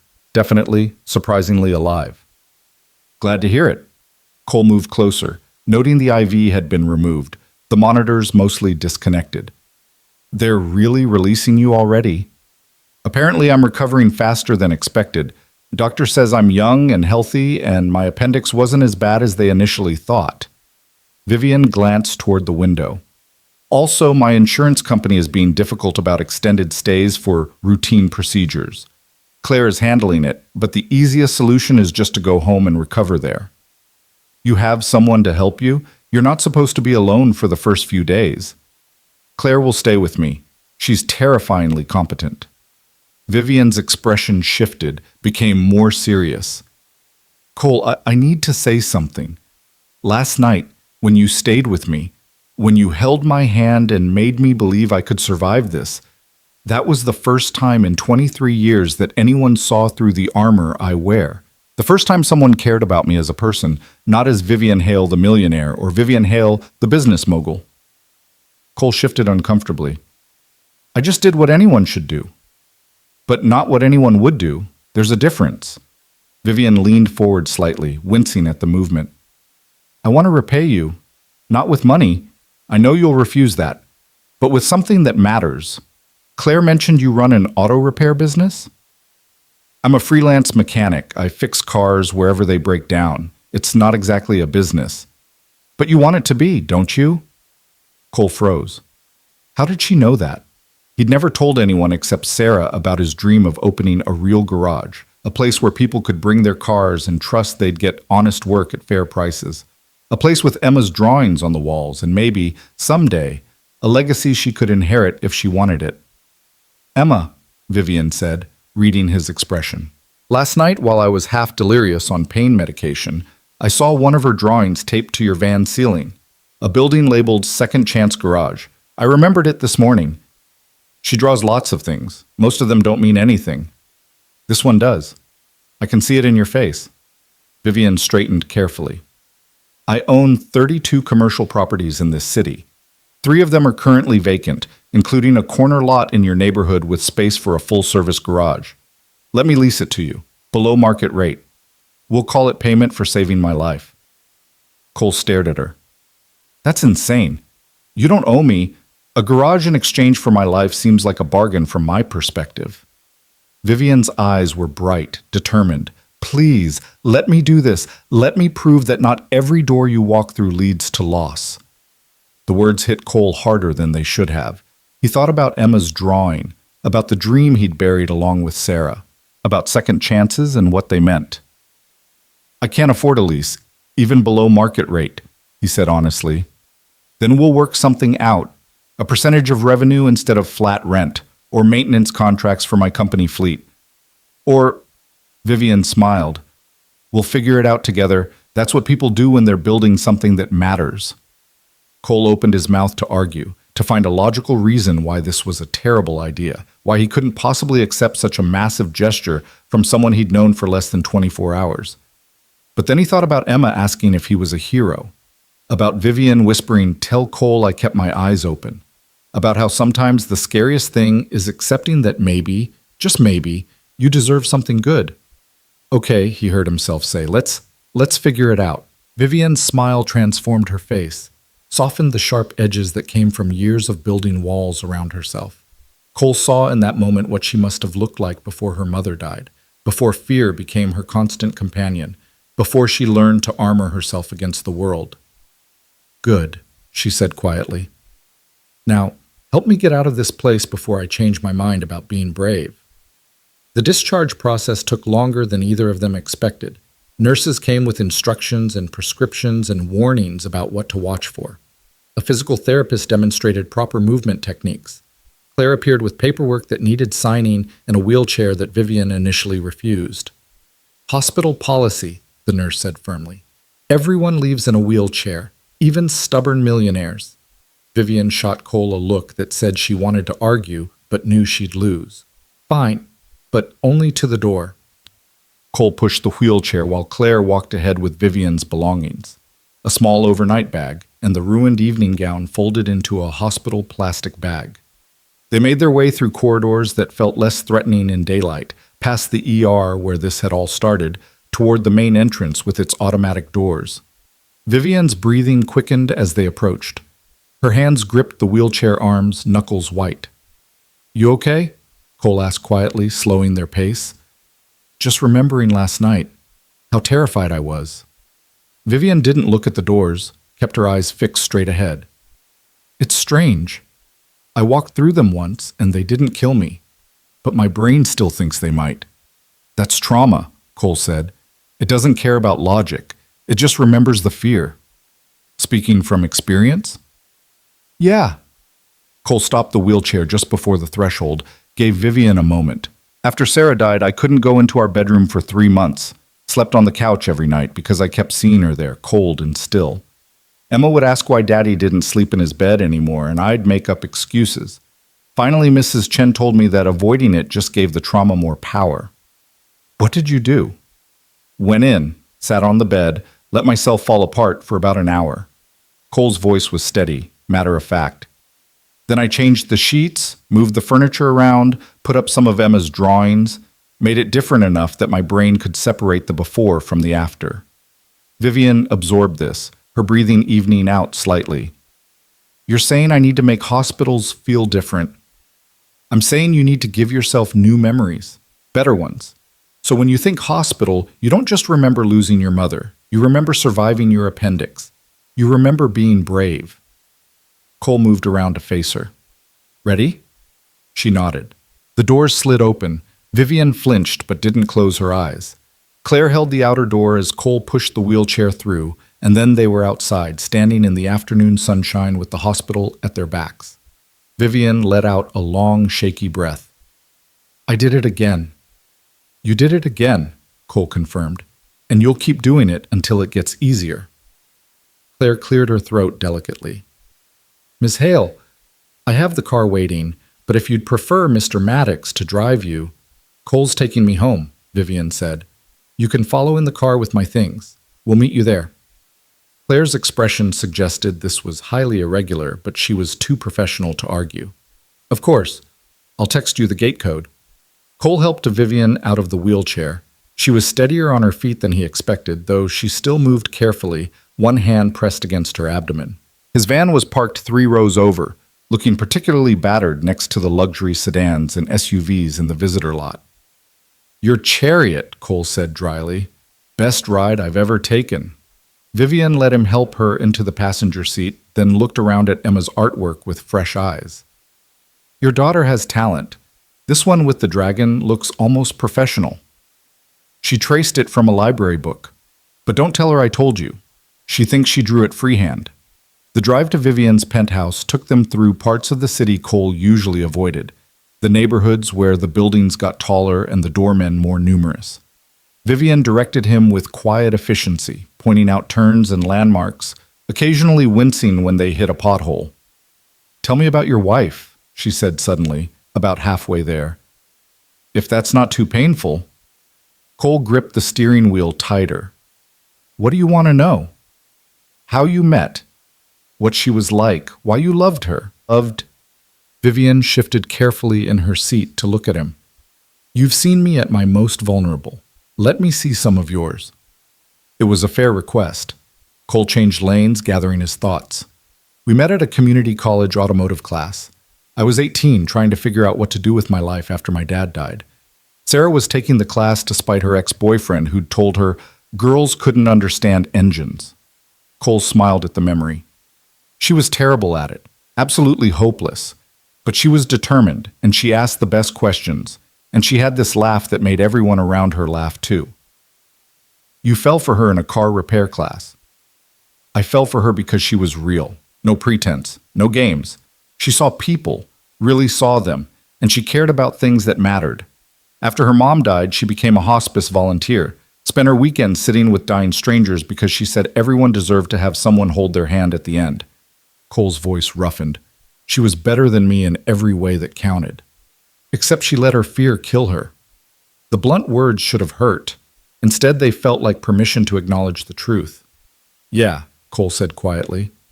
Except for that. They drove in silence for a while. The buildings grew taller, more expensive. Doormen in uniforms appeared on corners. This was Vivian's world, one Cole had only ever glimpsed through car windows while making deliveries or emergency repair calls. Turn here, Vivian said, directing him toward a gleaming high-rise with a circular driveway. The parking garage is on the right. The building was exactly what Cole expected, all glass and steel and understated wealth. The security guard at the parking entrance recognized Vivian immediately, his eyes widening with concern when he saw her moving carefully. Ms. Hale, we heard about your surgery. Are you all right? I'm fine, Marcus. This is Cole Maddox. He'll be helping me upstairs. Can you validate his parking? Marcus handed Cole a ticket, his expression skeptical but professional. Cole parked in a visitor spot next to Claire's sedan. She'd beaten them here somehow, and came around to help Vivian out of the van. The elevator ride to the penthouse was silent, tension building with each floor they climbed. Vivian stood very straight, clearly in pain but refusing to show it. Claire had already gone up ahead with the bags. You don't have to stay, Vivian said as the numbers ticked higher. I know you have Emma waiting. Claire can handle things from here. Emma's fine with Mrs. Chen, and I want to make sure you're settled before I go. Cole watched the floor numbers climb. 30, 40. Besides, we need to talk about this garage situation. Make sure it's actually viable and not just pain medication talking. It wasn't pain medication. I meant every word. The elevator opened directly into Vivian's penthouse. Cole stepped out and stopped, taking in the space with something between awe and discomfort. Floor-to-ceiling windows overlooked the city. The furniture looked like it belonged in a museum. Everything was pristine, perfect, utterly lacking in the warm chaos that defined actual human living. This is where you live? He asked. This is where I sleep and work. Vivian moved slowly into the space, heading toward an enormous couch. Living is something different. Claire appeared from a hallway, already in full assistant mode. I've set up the guest room for you, Ms. Hale. The doctor said you shouldn't be climbing stairs for a few days, and your bedroom is on the upper level. Thank you, Claire. Vivian sank onto the couch with visible relief. Can you give us a few minutes? Cole and I need to discuss some business. Claire's eyebrows rose fractionally, but she nodded. I'll be in the office if you need anything. Once they were alone, Vivian gestured for Cole to sit. He chose a chair that looked less likely to collapse under his work-worn jeans, feeling acutely aware of how out of place he was in this environment. You're uncomfortable, Vivian observed. I fix cars for a living. This place probably costs more than I'll make in my lifetime. Yeah, I'm uncomfortable. Good, because I need you to understand something. Vivian leaned forward slightly, her expression intense despite the exhaustion pulling at her features. For 23 years, I've built walls around myself. I've been successful, respected, feared even, but I've also been completely alone. No friends, no real relationships, nothing but work, and the terror of ending up in a hospital bed like my mother. She paused, swallowing hard. Last night, when you carried me through those doors, you didn't just save my life. You showed me what I've been missing. Connection. Trust. Someone who cared more about keeping me alive than about my bank account or my reputation. Vivian's eyes were bright. So this garage isn't charity, Cole. It's selfish. It's me trying to keep you in my life because I've never met anyone like you, and I don't want to go back to being alone. The raw honesty in her words hit Cole like a physical blow. He'd expected gratitude, maybe even misplaced obligation. He hadn't expected this. The vulnerability of someone admitting they needed human connection more than they needed another business deal. "I'm not good company," he said carefully. "I work 16-hour days. I fall asleep during movies. I can barely afford to take Emma to the zoo. Your world and mine don't exactly overlap." "Then we'll build a new world, one where both of us fit." Vivian reached for a folder on the coffee table. Claire must have left it, and opened it to reveal property listings. "Look, this is the corner lot I mentioned. 2,000 square feet, zoned for commercial vehicle repair, 2 garage bays with room to expand. Currently vacant because the last tenant went bankrupt." Cole looked at the photos despite himself. The location was perfect. Right in his neighborhood, on a corner with good visibility and easy access. The building needed work, but the bones were solid. He could see it clearly in his mind's eye. Emma's drawings on the office walls, a proper lift system, tools organized on pegboards instead of scattered in the back of his van. "What's the catch?" he asked. "No catch. You lease it from me for $500 a month." "500?" Cole looked up sharply. "That's not below market rate. That's insulting. A space like this goes for at least $3,000. $500 plus 15% of gross revenue after expenses," Vivian continued calmly, "and a maintenance contract for all Hale Properties company vehicles. I have a fleet of 17, vans, trucks, company cars. You keep them running, you get steady work. Once the business is profitable enough, we renegotiate the lease terms." Cole stared at her. It was a good deal. Too good, really. The kind of deal that could actually work, that could transform his freelance scrambling into a real business. But accepting it meant accepting everything that came with it. The connection to Vivian, the obligation, the risk of building something that could fail. "Why?" he asked finally. "And don't give me that line about being selfish. Why does this matter so much to you?" Vivian closed the folder, her hands resting on top of it. "Because my mother worked herself to death trying to provide for me. She never had help, never had someone believe in her enough to take a risk. And when she died, I inherited money and used it to build an empire, but I never used it to help someone the way people should be helped, with trust and opportunity and the belief that they can build something meaningful." She met his eyes. "You saved my life, Cole. Let me help save yours." The words hung in the air between them. Cole thought about Emma's drawing, about Second Chance Garage, about the dreams he'd buried along with Sarah. He thought about how Vivian had fought against sedation because she'd promised to keep her eyes open, how sometimes the scariest thing was accepting that you deserved a chance. "If I do this," he said slowly, "it's not because you saved me. It's because I want to build something Emma can be proud of. Something real." "Then we're in agreement," Vivian smiled. "Claire will draw up the paperwork. You can review it with a lawyer if you want. I insist on it, actually. This needs to be legitimate and fair for both of us." "I don't have a lawyer." "Then I'll pay for one. A good one. Independent of my company. Someone who'll make sure you're protected." Vivian's expression turned wry. "I may be desperate for human connection, but I'm not stupid enough to enter a business relationship without proper legal framework." Despite everything, Cole laughed. Okay, let's do this. Let's build a garage." They shook hands, a strange, formal gesture that felt both too businesslike and exactly right. Vivian's grip was firm despite her recent surgery, and Cole could feel the determination in it, the same determination that had pushed her through those hospital doors. Claire reappeared with impeccable timing, carrying a tray with tea and what looked like homemade soup. "You need to eat, Ms. Hale. Doctor's orders." "Claire thinks she's my mother," Vivian said to Cole, but there was affection in her voice. "Someone has to keep you alive," Claire replied tartly. She set the tray down and fixed Cole with a measuring look. "Mr. Maddox, will you be staying for dinner? I can prepare something." Cole glanced at his phone. Almost 5 p.m. He'd been gone for hours. "I should get back to Emma, but thank you." "Bring her next time," Vivian said. "I'd like to meet the artist responsible for the dragon drawings." "She'd love that. Fair warning, though, she'll probably ask you 1,000 questions and insist on showing you her entire sticker collection." "Perfect. I happen to have some vintage stickers from my childhood. I've been saving them for someone who'd appreciate them properly." The image of Emma and Vivian sitting together, trading stickers and stories, was so unexpected that Cole felt something shift in his chest. His worlds were colliding in ways he'd never imagined, and instead of disaster, It felt like possibility. He stood, suddenly awkward now that the business was settled. I'll call you about the garage details, and I'll check in tomorrow to make sure you're recovering okay. I'd like that. Vivian struggled to stand, and Cole moved automatically to help her. She steadied herself against his arm, looking up at him with those startling green eyes. Thank you. For everything. For not letting me die in that alley. For staying with me through surgery. For believing I could face my fear. For seeing me as a person instead of a bank account.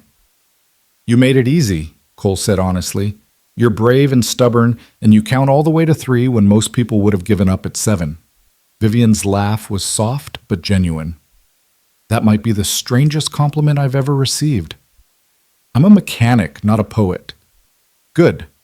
I've met enough poets. They're mostly terrible. She squeezed his arm gently. Drive safe. Text me when you get home so I know you made it. Cole raised an eyebrow. You worried about me? Someone has to be. Fair's fair. The drive home felt surreal. Cole kept replaying the conversation, the handshake, the moment Vivian had admitted she was lonely. He'd gone into that alley expecting nothing more than a night's work, and somehow he'd come out with a business opportunity and something that felt dangerously close to friendship. Emma was waiting on Mrs. Chen's couch when he arrived, surrounded by construction paper and markers, creating what appeared to be a very elaborate dragon. Daddy! She launched herself at him, nearly knocking him over. You were gone forever. Mrs. Chen let me use all her good markers. I see that. What are you making? A thank you card for the lady you helped. Mrs. Chen said that's what you do when someone is nice to you. Emma held up her creation proudly. It featured a dragon in various shades of green, breathing what might have been fire or possibly flowers. It was hard to tell. Is she okay? The lady? She's okay. Her name is Vivian, and she's going to be fine because she was very brave. Good. Can we give her the card? Cole looked at Mrs. Chen, who shrugged with a smile. I may have mentioned you might see her again. We can definitely give her the card, Cole told Emma. In fact, Vivian wants to meet you. She said she has stickers to trade. Emma's eyes went wide. Really? What kind of stickers? Vintage ones, apparently, which means old and probably very cool. We have to go back. When can we go? Emma was practically vibrating with excitement. Tomorrow? Can we go tomorrow? Let's see how Vivian is feeling first. She just had surgery, so she needs to rest. Cole ruffled Emma's hair. But soon. I promise. They said goodnight to Mrs. Chen and headed upstairs. Cole made dinner while Emma colored more cards, apparently one wasn't enough, and chattered about her day. The normalcy of it grounded him, reminded him that despite everything that had changed in the last 24 hours, he was still just a dad making spaghetti and listening to his daughter's stories about playground politics. After Emma went to bed, Cole sat on the couch with his phone, staring at Vivian's contact information. He should text her, like she'd asked. Just a quick message to let her know he'd made it home safely. His fingers hovered over the keyboard. What did you say to someone who'd just offered to change your entire life? Someone who'd been vulnerable enough to admit they needed you as much as you'd needed to save them? Finally, he typed, Home safe. Emma made you a card. Features a dragon. Will deliver when you're up for visitors. The response came within minutes. Tell Emma I can't wait. And Cole, thank you for today. For treating me like a person instead of a patient. It meant more than you know. Cole stared at the message for a long time. Then he typed, That's what people do when they care. Sleep well. Call if you need anything. He hit send before he could overthink it, then set his phone down and stared at his living room. The apartment was small, cluttered, filled with Emma's artwork and his tools, and the accumulated debris of 5 years of single parenthood. It was nothing like Vivian's pristine penthouse, but it was real. It was lived in. It was home. And somehow, impossibly, he was going to build something more. A garage. A business. Maybe even a friendship with a millionaire who'd rather die in an alley than walk through hospital doors. The universe had a strange sense of humor. Cole pulled out his laptop, an ancient thing that took 3 minutes to boot up, and started researching.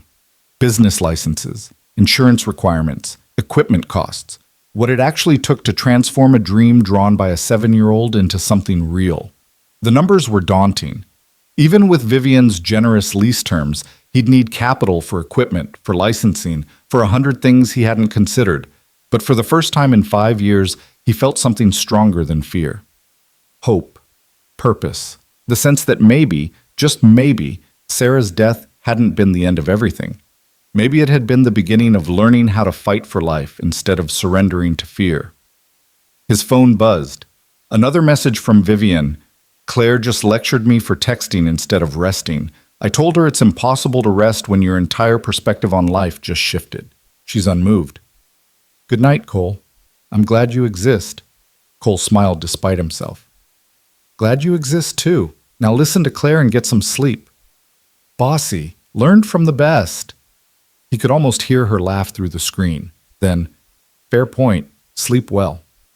Cole closed his laptop and headed to his room, the one he'd finally been able to sleep in again after rearranging everything, after letting himself grieve and then letting himself move forward. Sarah's photo still sat on the nightstand, her smile forever frozen at 37, forever the woman who'd been too afraid to save herself. I did it, he told her photo quietly. I saved someone, and maybe I'm finally learning to save myself too. The photo didn't answer, but Cole felt lighter somehow.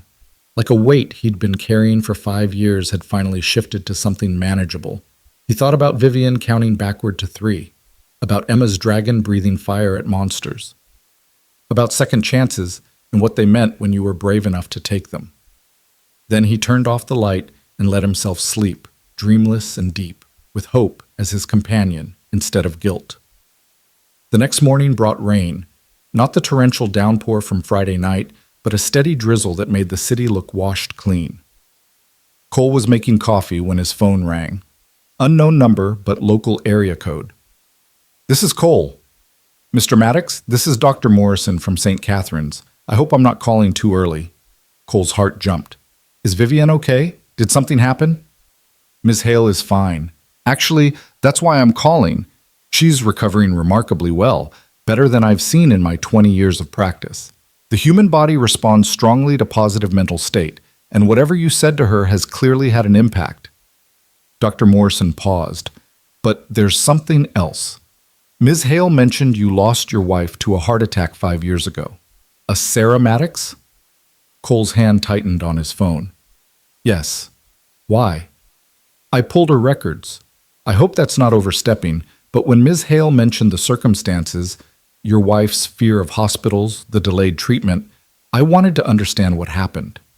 Dr. Morrison's voice was gentle. Mr. Maddox, there's something you should know. Your wife's heart attack was caused by a congenital defect, a time bomb that could have gone off at any moment. Even if you'd called 911 immediately, her survival chances were less than 20%. Cole stopped breathing. What?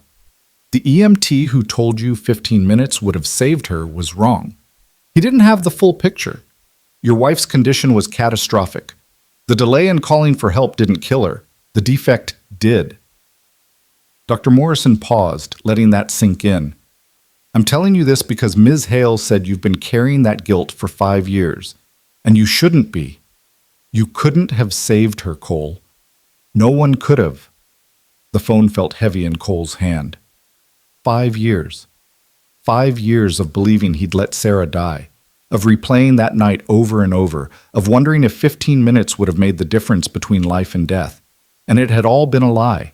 Not the EMT's fault, he hadn't known, but a lie nonetheless. Why are you telling me this? Cole's voice was rough. Because guilt is a monster too, and you've been fighting it alone for long enough. Dr. Morrison's tone was kind. Ms. Hale wanted you to know. She asked me to pull the records, to find the truth. She said you deserved to stop blaming yourself. Cole couldn't speak, couldn't think. The weight he'd carried for 5 years, the crushing, suffocating weight of having failed Sarah, suddenly lifted, and the absence of it left him dizzy. Mr. Maddox, are you all right? I don't know, Cole said honestly. I need to go. Of course. But Cole, what you did for Ms. Hale, getting her to that hospital, staying with her, helping her face her fear, that saved a life. You did save someone. Remember that. Cole ended the call and stood in his kitchen, the coffee forgotten, the rain pattering against the windows, Emma still asleep in her room. The world looked different suddenly, lighter, like someone had adjusted the contrast and everything was clearer. Sarah's death wasn't his fault. He couldn't have saved her. But he had saved Vivian, and maybe, just maybe, that meant something. His phone buzzed. A text from Vivian. Doctor. Morrison called you, didn't he? I'm sorry if that was overstepping, but I needed you to know the truth. You saved my life, Cole. Please stop thinking you couldn't save hers. Cole stared at the message, at the rain outside, at his small kitchen with Emma's drawings covering the refrigerator. Then he texted back, "Thank you for caring enough to find out, for seeing the monster I was fighting. Monsters are smaller when you look at them together." Yeah, they are. Come visit today? Bring Emma? I promise not to be too exciting, doctor's orders. Cole smiled through the tears he didn't realize were falling. We'll be there. Emma stood in front of her closet for 20 minutes, trying on and discarding outfits like she was meeting royalty. Cole watched from the doorway, amused and touched by how seriously his daughter was taking this visit. The purple shirt with the unicorns, or the green one with the sparkles? Emma held up both options, her face scrunched in concentration. Either one is fine, Bug. Vivian's not going to care what you're wearing. But she's fancy, right?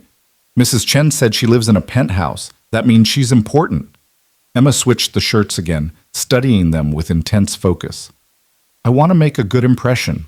Cole knelt beside her, gently taking both shirts and setting them on the bed. You know what makes a good impression? Being yourself. Being kind. Being the Emma who draws dragons and collects stickers and asks a million questions. He tucked a strand of hair behind her ear. Vivian already wants to meet you. You don't have to be anyone except who you are. Emma considered this, then nodded seriously. Okay, the purple one, because unicorns are basically fancy dragons. That's sound logic. 20 minutes later, they were in the van heading across town, Emma clutching her homemade card and chattering about what questions she would ask Vivian. Cole drove through the rain-wet streets, his mind still reeling from Dr. Morrison's call. The knowledge that he hadn't failed Sarah, that he couldn't have saved her no matter what he'd done, felt too big to process all at once.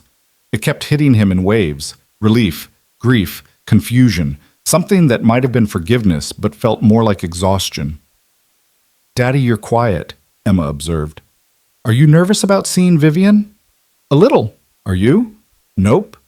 She likes dragons and she saves stickers for someone special. That means she's probably nice. Emma swung her legs, her sneakers lighting up with each movement. Plus, you saved her life. That makes you basically best friends already. I don't think it works quite like that. Sure it does. In all my books, when someone saves someone else, they become friends forever. It's like a rule. Cole smiled despite the complicated emotions churning in his chest. Then I guess we're following the rules. The doorman at Vivian's building, Marcus, the same one from yesterday, greeted them with a professional nod that softened when he saw Emma. Ms. Hale is expecting you. Penthouse level, elevator code is 4727. Emma's eyes widened as they stepped into the elevator. Daddy, this is fancier than the mall elevator. Yeah, it is. Do you think Vivian has a dragon? Probably not a real one. But maybe a statue? Or a really big picture? Emma was practically vibrating with excitement as the numbers climbed. Mrs. Chen says rich people have weird stuff in their houses. Like one time her cousin cleaned a house that had a room just for hats. A whole room. The elevator doors opened directly into Vivian's penthouse. Claire was waiting, her expression as composed as ever, though something in her eyes suggested she was curious about the little girl whose artwork had apparently made such an impression. Mr. Maddox, Emma, welcome. Ms. Hale is in the living room. Claire led them through the entryway, and Cole noticed Emma's wide-eyed stare at everything. The art on the walls, the massive windows, the pristine furniture that looked like it had never been sat on. Vivian was on the couch, looking better than she had yesterday, but still moving carefully. She wore comfortable clothes, yoga pants and a soft sweater, and her hair was pulled back simply. The millionaire mogul armor was completely absent, replaced by something more human. When she saw Emma, her face lit up with genuine warmth. You must be Emma. I've heard so much about you. Vivian shifted slightly, wincing. Excuse me for not standing up. I'm still recovering from surgery. Emma approached cautiously, suddenly shy now that the moment had arrived. But then she held out her card with both hands, like it was something precious. I made this for you, to say thank you for letting my daddy help you. Vivian took the card carefully, studying Emma's dragon with the kind of serious attention that made Emma straighten with pride. This is beautiful. Is this a fire-breathing dragon or a flower-breathing dragon? Both. Emma's shyness evaporated. She can breathe fire when she's protecting people and flowers when she's happy.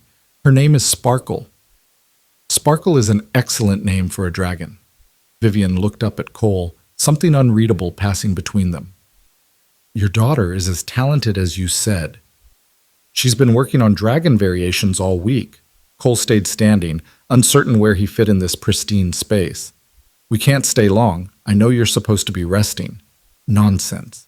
Claire made tea and cookies specifically for visitors. Vivian gestured to the coffee table, where indeed a tea service and a plate of cookies had appeared. Besides, I promised Emma we'd trade stickers. I take my promises very seriously. Emma gasped. The vintage stickers? The very ones. Claire, could you bring the box from my office? Claire disappeared and returned moments later with a wooden box that looked like it had been well loved. Vivian opened it to reveal sheets of stickers that made Emma's eyes go huge. Holographic unicorns, puffy kittens, scratch and sniff flowers, all from an era before digital printing had made everything ordinary. These were mine when I was your age, Vivian said quietly. My mother bought them for me, one sheet at a time, whenever she had a little extra money. I've kept them all these years, but I think they'd be happier with someone who'd actually use them. Emma looked at Cole, silently asking permission for something this valuable. He nodded, his throat tight. This wasn't just stickers. This was Vivian sharing a piece of her mother, of the life before hospitals and fear. Can I really have them? Emma whispered. Only if you promise to put them somewhere special, and maybe save a few to trade back to me someday, when you're all grown up. Vivian smiled, but there was sadness in it too. Deals should always go both ways. I promise. Emma took the box like it was made of glass. Thank you so much. Cole watched his daughter and this woman who'd been a stranger 3 days ago, sitting together on a couch, worth more than his car, trading stickers and stories about dragons and mothers. Something in his chest cracked open. Not painfully, but like a door he'd kept locked was finally swinging free. Emma, why don't you and Claire go look at those stickers in the kitchen? Vivian suggested gently. The light is better there for seeing all the details. Claire understood immediately. Come on, Emma. I'll show you my favorite, the Sparkly Dolphin series. Once they were alone, Vivian's expression became more serious. Dr. Morrison called you. Yeah. Cole sat down in the chair across from her, suddenly exhausted. He told me about Sarah's heart condition, that I couldn't have saved her. I'm sorry if that was overstepping, but I needed you to know. Vivian leaned forward carefully. When you told me about your wife, about the guilt you carried, I heard something I recognized, the sound of someone torturing themselves for something beyond their control. I know that sound because I've been making it for 23 years. Your mother's death wasn't your fault either. I know that now. Intellectually, I've always known it, but knowing something and believing it are different things. Vivian's eyes were bright. You saved my life, Cole. And in doing that, you showed me what I'd been missing. Not just medical care, but connection, trust, someone who cared enough to fight for me when I couldn't fight for myself. So I wanted to do the same for you, to fight for you against the monster you've been carrying. Cole's vision blurred. He pressed his palms against his eyes, trying to hold himself together. 5 years. I've spent 5 years believing I killed her through inaction. And now you can stop. Vivian's voice was gentle but firm. You can grieve her without guilt. You can remember her without the weight of thinking you failed. I don't know how to do that. The guilt's been there so long, I don't know who I am without it. Then we'll figure it out together, the same way we're figuring out this garage situation. Vivian reached across the space between them, offering her hand. You don't have to carry monsters alone, Cole. That's what people do when they care about each other. Cole took her hand, feeling the warmth of it, the realness. This woman who'd been terrified enough to die rather than face a hospital was now holding his hand while he fell apart in her living room. The symmetry of it was almost funny. "Thank you," he managed, "for caring enough to find out, for seeing what I needed even when I didn't. That's what friends do. Is that what we are? Friends?" Vivian squeezed his hand. "I think we're people who saved each other. If that's friendship, then yes. If it's something else, we'll figure that out too." From the kitchen came Emma's delighted squeal and Claire's patient explanation of proper sticker preservation techniques.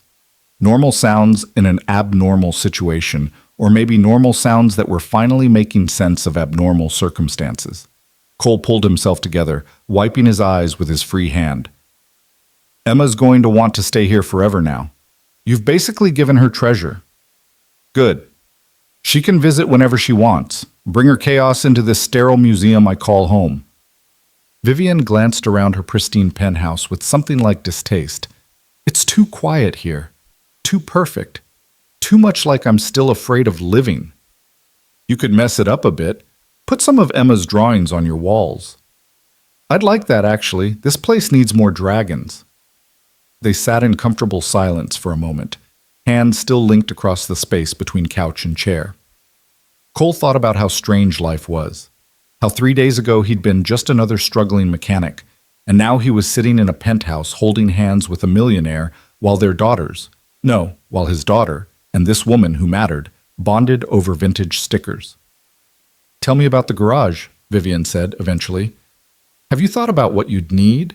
Equipment, staff, timeline?" "I've been researching. The numbers are scary." Cole released her hand reluctantly, pulling out his phone to show her the notes he'd been making. "Even with your lease terms, I'd need about $50,000 in startup capital. Lifts, diagnostic equipment, tools, insurance, licensing, and that's before paying myself anything. What if I fronted you the capital, a business loan, proper interest rate, everything legal and documented?" Cole shook his head. "You're already giving me a sweetheart lease deal. I can't take more from you." "It's not charity, it's investment. I believe this garage will succeed. You're skilled, honest, and you have a reputation for quality work. I had Claire do some research." Vivian's expression turned businesslike, the mogul emerging despite the yoga pants. "Your clients trust you. You just need infrastructure to scale. That's a sound investment, not a handout. Or it's you trying to help me because you feel obligated. It's both. I can be grateful and see a good opportunity simultaneously." Vivian's smile was wry. "Welcome to how wealthy people think. We don't separate emotion from business. We just channel emotion into good business decisions." Cole wanted to argue, but the logic was sound. And more than that, he could see in Vivian's face that this mattered to her. Not just the business aspect, but the act of helping, of using her resources to build something meaningful with someone she cared about.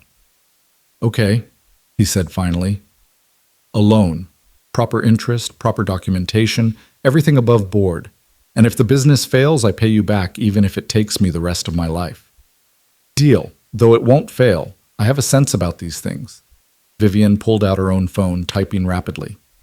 "I'm emailing my attorney now. He'll draw up both the lease and the loan agreement. We can have everything ready by next week." "That fast?" "I'm very good at making things happen when I want them to happen. It's how I built an empire." She looked up from her phone. "Besides, the property is sitting vacant. Better to have you in there building something than letting it collect dust and depreciate." Emma and Claire returned from the kitchen, Emma clutching the sticker box like it was the crown jewels, and talking a mile a minute about which ones she'd use first and which ones she'd save. Claire looked mildly overwhelmed but also charmed, which Cole suspected was not a common state for Vivian's ultra-competent assistant. "Daddy, did you see? There's a whole sheet of dragons, actual dragons, not like the new ones from the store." Emma was practically glowing, and Vivian says I can come back and show her what I do with them. "That's very generous of Vivian." Cole stood, recognizing the signs of impending Emma overload. "We should probably head out now. Let Vivian rest." "But we just got here, and Vivian just had surgery 3 days ago. She needs to recover."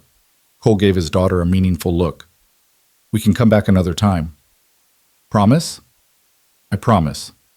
Vivian answered before Cole could. In fact, next time you come, maybe you can help me pick out some art for these walls. Claire says they're too boring, and I think a 7-year-old's opinion on what makes good art is probably more valuable than an interior designer's. Emma's face lit up. Really? I can help decorate? Really? I'm thinking we need at least 3 dragons. Maybe more. Cole watched this exchange with something between gratitude and bewilderment. Vivian was building bridges, not just with him, but with Emma, creating reasons to stay connected, weaving their lives together in ways that felt both natural and terrifying. Claire walked them to the elevator, her professional composure firmly back in place. Mr. Maddox, Ms. Hale will send you the property details and attorney contact information by tomorrow. If you have any questions, you can reach me directly. She handed him a business card. And Emma, take good care of those stickers. They're very special to Ms. Hale. I will, I promise. Emma hugged the box tighter. Thank you for showing me your favorite ones. In the elevator, Emma was quiet for the first 3 floors. Then, Daddy, is Vivian lonely? The question caught Cole off guard. What makes you ask that? Her house is really pretty, but it doesn't look like anyone lives there, like a hotel or something. Emma looked up at him with those too perceptive eyes that reminded him so much of Sarah. And she was really happy when we came, like really, really happy. The way you get when I come home from school. Cole's heart squeezed. Yeah, Bug. I think maybe she has been lonely for a long time. Then we should visit her lots, so she doesn't have to be lonely anymore. Emma said it like it was the simplest solution in the world. That's what friends do, right? Yeah, that's exactly what friends do. The drive home took them past the property Vivian wanted to lease to him. Cole slowed down, looking at it with new eyes. The building was older but solid, with good bones and plenty of potential. He could see it clearly now, the sign reading Second Chance Garage, the bays with their lifts, maybe eventually expanding to hire someone, teaching Emma about engines if she wanted to learn. A future. An actual future that wasn't just survival, but building something meaningful. Is that it? Emma pressed her face against the window. Is that where your garage is going to be? Maybe, if everything works out. It will, I can tell. Emma settled back in her seat, hugging the sticker box. This is a good day, Daddy. Vivian is nice, and we got stickers, and you're going to have a real garage instead of just the van. Everything's getting better.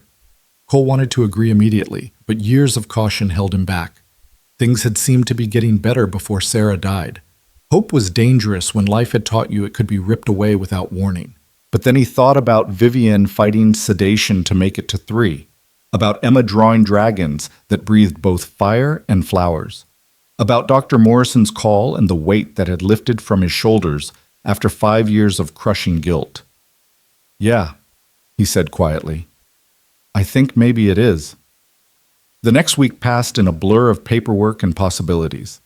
The attorney Vivian hired, a sharp-eyed woman named Patricia Chen, who happened to be Mrs. Chen's niece, which was either coincidence or Vivian being extremely thorough, reviewed every document with ruthless efficiency. She found 3 clauses to modify, negotiated better loan terms than Cole expected, and made sure everything protected both parties fairly. This is legitimate, Patricia told Cole in her office, surrounded by law books and what appeared to be a half-finished crossword puzzle. No hidden catches, no unfair terms. Vivian Hale is offering you an extremely generous deal, but it's structured properly. If you want my professional opinion, take it. And your unprofessional opinion? Patricia leaned back in her chair, studying him. My aunt says you're a good man who's had a rough few years. Says you deserve something good to happen. And Vivian Hale doesn't strike me as someone who makes frivolous investments. If she believes in you, there's probably a good reason. She paused.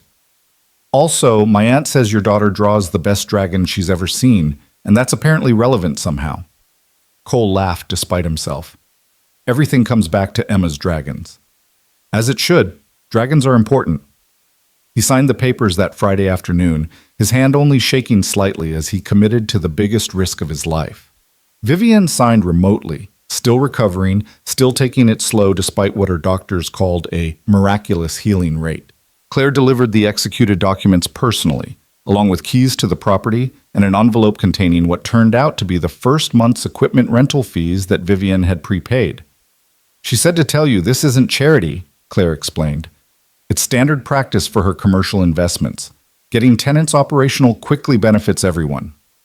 Cole held the keys in his hand, feeling their weight. These small pieces of metal represented everything he'd been afraid to hope for since Sarah died. A chance to build something lasting. A way to provide for Emma that wasn't just scraping by. A future that looked like more than survival. "Tell Vivian thank you," he said, "and tell her I'll make this work. I won't let her investment be wasted." She knows. She wouldn't have done it otherwise. Claire's professional mask slipped slightly, revealing something almost like warmth. "Ms. Hale has changed since meeting you, Mr. Maddox. She's more present, more engaged. She actually laughed at something in a meeting yesterday. Laughed. And everyone nearly fell out of their chairs. Whatever you two have given each other, it's made her more human. She did that herself. I just refused to let her die in an alley. You did more than that. You saw her, really saw her, not the persona or the wealth. That's rarer than you think." Claire handed him another envelope. "Also, this is for Emma. Ms. Hale wanted her to have it." Inside was a gift certificate to an art supply store, along with a note in elegant handwriting. "For the artist who makes the best dragons. Your father is building something important. Will you design the logo?" V. Cole's throat tightened. Vivian wasn't just helping him. She was including Emma, making his daughter feel valuable and seen. She was building a connection that went beyond gratitude or obligation into something that felt like family. That evening, he took Emma to see the property. They stood outside in the fading light, looking at the empty garage bays and the office space that would need serious cleaning. "It's perfect," Emma declared. "We should paint the outside blue. With yellow trim? Like a dragon's colors." "Those aren't traditional garage colors." "Exactly. We should be different. Second chances are special, so the garage should be special too." Emma tugged his hand. "Can we go inside?" They explored together, Emma's voice echoing in the empty space as she planned where things should go. The desk should be by the window so he could see customers coming. The waiting area needed comfortable chairs and her drawings on the walls. Maybe a coffee maker so people felt welcome. "And here," Emma said, pointing to a blank wall near the entrance, "this is where my logo will go, big, so everyone can see it." "You're designing the logo?" "Vivian asked me to. Didn't Claire tell you?" Emma was already pulling out her phone. Mrs. Chen's old one that Cole had set up with limited data for emergencies. "She texted me, see?" Cole read the message. "Emma, I need your help with something important. Your dad's garage needs a logo, and I think you're the perfect person to design it. Will you take the job? We can discuss payment in stickers." Vivian. His daughter had been corresponding with a millionaire about business matters. The absurdity of it should have been overwhelming, but instead it felt right. Vivian understood that Emma needed to feel included, needed to be part of building this dream. "What are you going to design?" Cole asked. "A dragon, obviously, but a friendly one that fixes things instead of burning them." Emma was already sketching in the air with her finger, seeing something Cole couldn't yet visualize. "With tools in its claws, maybe, and big wings to show it's strong and can protect people." "That sounds perfect." They stayed until the light faded completely, sitting on the dusty floor of what would become Second Chance Garage, talking about possibilities and dreams and how everything was changing. Emma fell asleep on the drive home, exhausted from excitement, still clutching the keys Cole had let her hold. Mrs. Chen helped him carry Emma upstairs, and as he tucked his daughter into bed, she stirred just enough to mumble, "We're building something good, Daddy. Mommy would like it." Cole kissed her forehead, his heart so full it hurt. "Yeah, sweetheart, I think she would." Later, lying in his own bed, Cole texted Vivian. "Saw the property today with Emma. She's designing your logo. Apparently it will feature a dragon with tools. Hope that's what you had in mind." The response came quickly. "Perfect.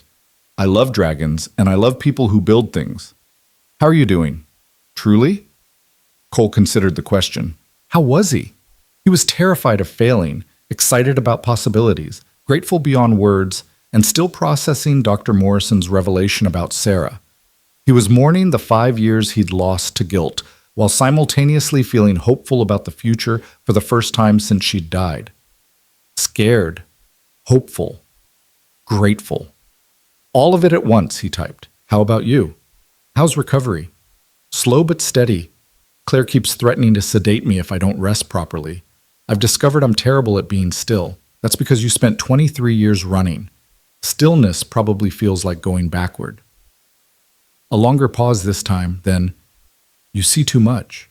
It's unsettling and also exactly what I need. Thank you for understanding. Thank you for the garage, for Emma's logo job, for caring about both of us.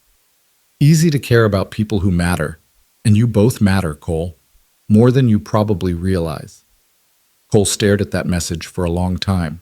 The weight of it, the meaning underneath the simple words. Vivian was lonely and scared and brave, and she'd chosen them, him and Emma, as the people she wanted in her life as she figured out how to live again. He thought about typing something meaningful, something that captured the complexity of what they were building together. Instead, he sent dragons and garages and second chances. Who knew life could get this weird? Weird is better than empty. I'll take weird any day. Me too. Good night, Vivian. Take care of yourself. You too. And Cole, I'm proud of you. For taking this risk. For believing in second chances. Your daughter is right. You're building something good. Cole set his phone down and closed his eyes, feeling lighter than he had in 5 years. The guilt was gone. The future was uncertain but full of possibility. And somewhere across the city, a woman who'd been too afraid to live was learning to embrace life with the same fierce determination she'd shown, counting backward to 3. They were both building something, both healing, both learning that monsters got smaller when you looked at them with someone who understood. And that, more than the garage, more than the stickers, more than any of it, felt like salvation. 6 months later, Cole stood in the office of Second Chance Garage watching the morning sun stream through windows Emma had insisted they keep spotlessly clean because customers need to see we care about details. The waiting area had comfortable chairs salvaged from a thrift store and reupholstered by Mrs. Chen, walls covered in Emma's framed dragon drawings, and a coffee maker that stayed perpetually full. The space smelled like motor oil and fresh paint and possibility. Emma's logo, a friendly dragon holding a wrench in one claw and a tire in the other, wings spread protectively, hung above the entrance in blue and yellow exactly as she'd envisioned. Customers loved it. More than one person had come in just to compliment the design and ended up booking service. The phone rang. The actual business line Cole had installed 2 months ago when appointments started overlapping. He answered it the way Emma had coached him, professional but warm, like he actually cared about helping people instead of just taking their money. Second Chance Garage, this is Cole. Mr. Maddox, this is Rita from Hale Properties. We've got a fleet vehicle with transmission trouble. Can you fit us in today? Cole checked his schedule. Actual printed schedules now, color-coded by Emma, who'd appointed herself director of organization despite being 7. I can take it at 2 if you can get it here by then. Perfect. Sending the driver now with paperwork. 4 Hale Properties vehicles this week alone. Vivian had kept her promise about the maintenance contracts, and her company's steady business had kept Second Chance afloat during the rough first months when Cole was building his client base and learning to manage actual employees. He'd hired 2 mechanics, both older guys who'd been laid off when their previous shop closed, both grateful for the second chance the garage's name promised. The garage door chimed. Cole looked up expecting a customer, but it was Vivian moving carefully but confidently through the entrance. She wore jeans and a simple sweater. The millionaire mogul uniform had been retired for everyday visits, though Claire reported she still wore it to board meetings and treated everyone with the same fierce determination she'd shown in recovery. Shouldn't you be running an empire? Cole asked, grinning. Empire's running itself for an hour. I have more important things to do. Vivian held up a bakery box. Brought donuts for your crew. Consider it a bribe to check out my car. The check engine light came on this morning. You know you don't need bribes. You're my biggest client. Maybe I just wanted an excuse to visit. Vivian set the box on the counter, her eyes scanning the space with obvious pride. Every time I come here, it looks more real, more lived in. That's Emma's influence. She thinks empty spaces are sad, so she keeps bringing stuff. Cole gestured to the latest edition, a small bookshelf in the waiting area filled with children's books and car magazines. Last week, she decided customers with kids needed entertainment options. She's not wrong. Good business sense, that one. Vivian's expression softened. How is she? Currently at school, probably driving her teacher crazy with questions about how engines work. I made the mistake of teaching her about combustion last night, and now she wants to know why we can't make dragons real using fire science. Cole shook his head fondly. She's writing you a letter, by the way. Something about a business proposal involving dragon stickers. I'm supposed to deliver it. I'll await it eagerly. Her last proposal, redesigning my office, was actually brilliant. Claire's been implementing it gradually. Vivian moved toward the garage bays where Cole's employees were working. Mind if I watch? I find the mechanical process soothing, all those pieces fitting together logically. You find it soothing because you like solving puzzles. Your brain sees engines the same way it sees real estate deals. Cole grabbed his tablet to show her the diagnostics on her car. But yeah, come on, your check engine light is probably the oxygen sensor. Common issue with your model year. They walked into the service bay together, and Cole noticed how naturally Vivian moved through his space now. 6 months ago, she'd been stiff and uncertain, clearly out of her element. Now she asked his mechanics questions, remembered their names, treated the garage like a place she belonged. It was the same transformation he'd seen in other areas of her life. The phone calls that used to be strictly business had evolved into genuine friendship. Vivienne visited the apartment regularly, enduring Emma's enthusiastic tours of her sticker collection and Mrs. Chen's insistence that she stay for dinner. She'd started going to doctor's appointments without panic attacks. She'd even returned to St. Catherine's, walked through those doors voluntarily to donate funds for a new emergency wing. That moment had been 6 weeks ago, and Cole had gone with her. They'd stood together in the hospital lobby, Vivian's hand gripping his while she fought down the fear that still lived in her chest despite all the progress. I can't believe I'm doing this, she'd whispered. Yes, you can. You've done harder things. Cole had squeezed her hand. Remember? You counted all the way to 3. She'd laughed, shaky but real, and together they'd met with the hospital administrator. Vivian had committed $2 million to building the new wing, not in her mother's memory, though that was part of it, but as the Catherine Hale Emergency Wing, named for the woman who'd worked 3 jobs and died too young, but had loved fiercely enough to create a daughter who finally learned to be brave. The administrator had asked what inspired such generosity. Vivian had looked at Cole and said simply, "Someone taught me that hospitals don't always take people away. Sometimes they give them back." Now, watching her examine the engine diagnostic with genuine interest, Cole marveled at the change. This was who Vivian had been before fear consumed her, curious, engaged, present in her own life instead of running from it. You were right about the oxygen sensor, Vivian said, studying the readout. How long to fix? Hour, maybe less. You can wait in the office or come back later. I'll wait. I have calls to make anyway, and your coffee is better than mine. Vivian headed back toward the office, then paused. Cole, thank you. For fixing your car? That's literally my job. For all of it. For building this place. For letting me be part of it. For... She gestured vaguely, encompassing everything they'd built together. For saving my life. And then teaching me how to actually live it. Cole's throat tightened. You did the living part yourself. I just drove the van. You did more than drive. You fought for me when I couldn't fight for myself. And then you let me fight for you back. That's... Vivian's voice caught. That's what made the difference. Not the hospital or the surgery, but knowing someone cared enough to push through my terror, to see me as worth saving. You were always worth saving. Maybe, but I didn't believe it until you refused to let me die. Vivian smiled, but her eyes were bright. Anyway, I'm getting emotional in your garage, which is unprofessional. I'll be in the office making very important phone calls and definitely not tearing up over car repairs. She disappeared before Cole could respond. He stood there for a moment, tools in hand, feeling the weight of how much had changed since that rainy night in the alley. He'd been so focused on his own guilt back then, so consumed by the belief that he'd failed Sarah, that he couldn't see past his own pain. Vivian had given him the truth about Sarah's death, that no amount of speed would have saved her, that the guilt he carried was built on false premises. But more than that, she'd given him purpose, a way to channel all that desperate need to save someone into actually building something meaningful. And he'd given her courage, the knowledge that fear didn't have to win, that she could walk through the doors that terrified her and survive, that she deserved to live fully instead of just avoiding death. They'd saved each other.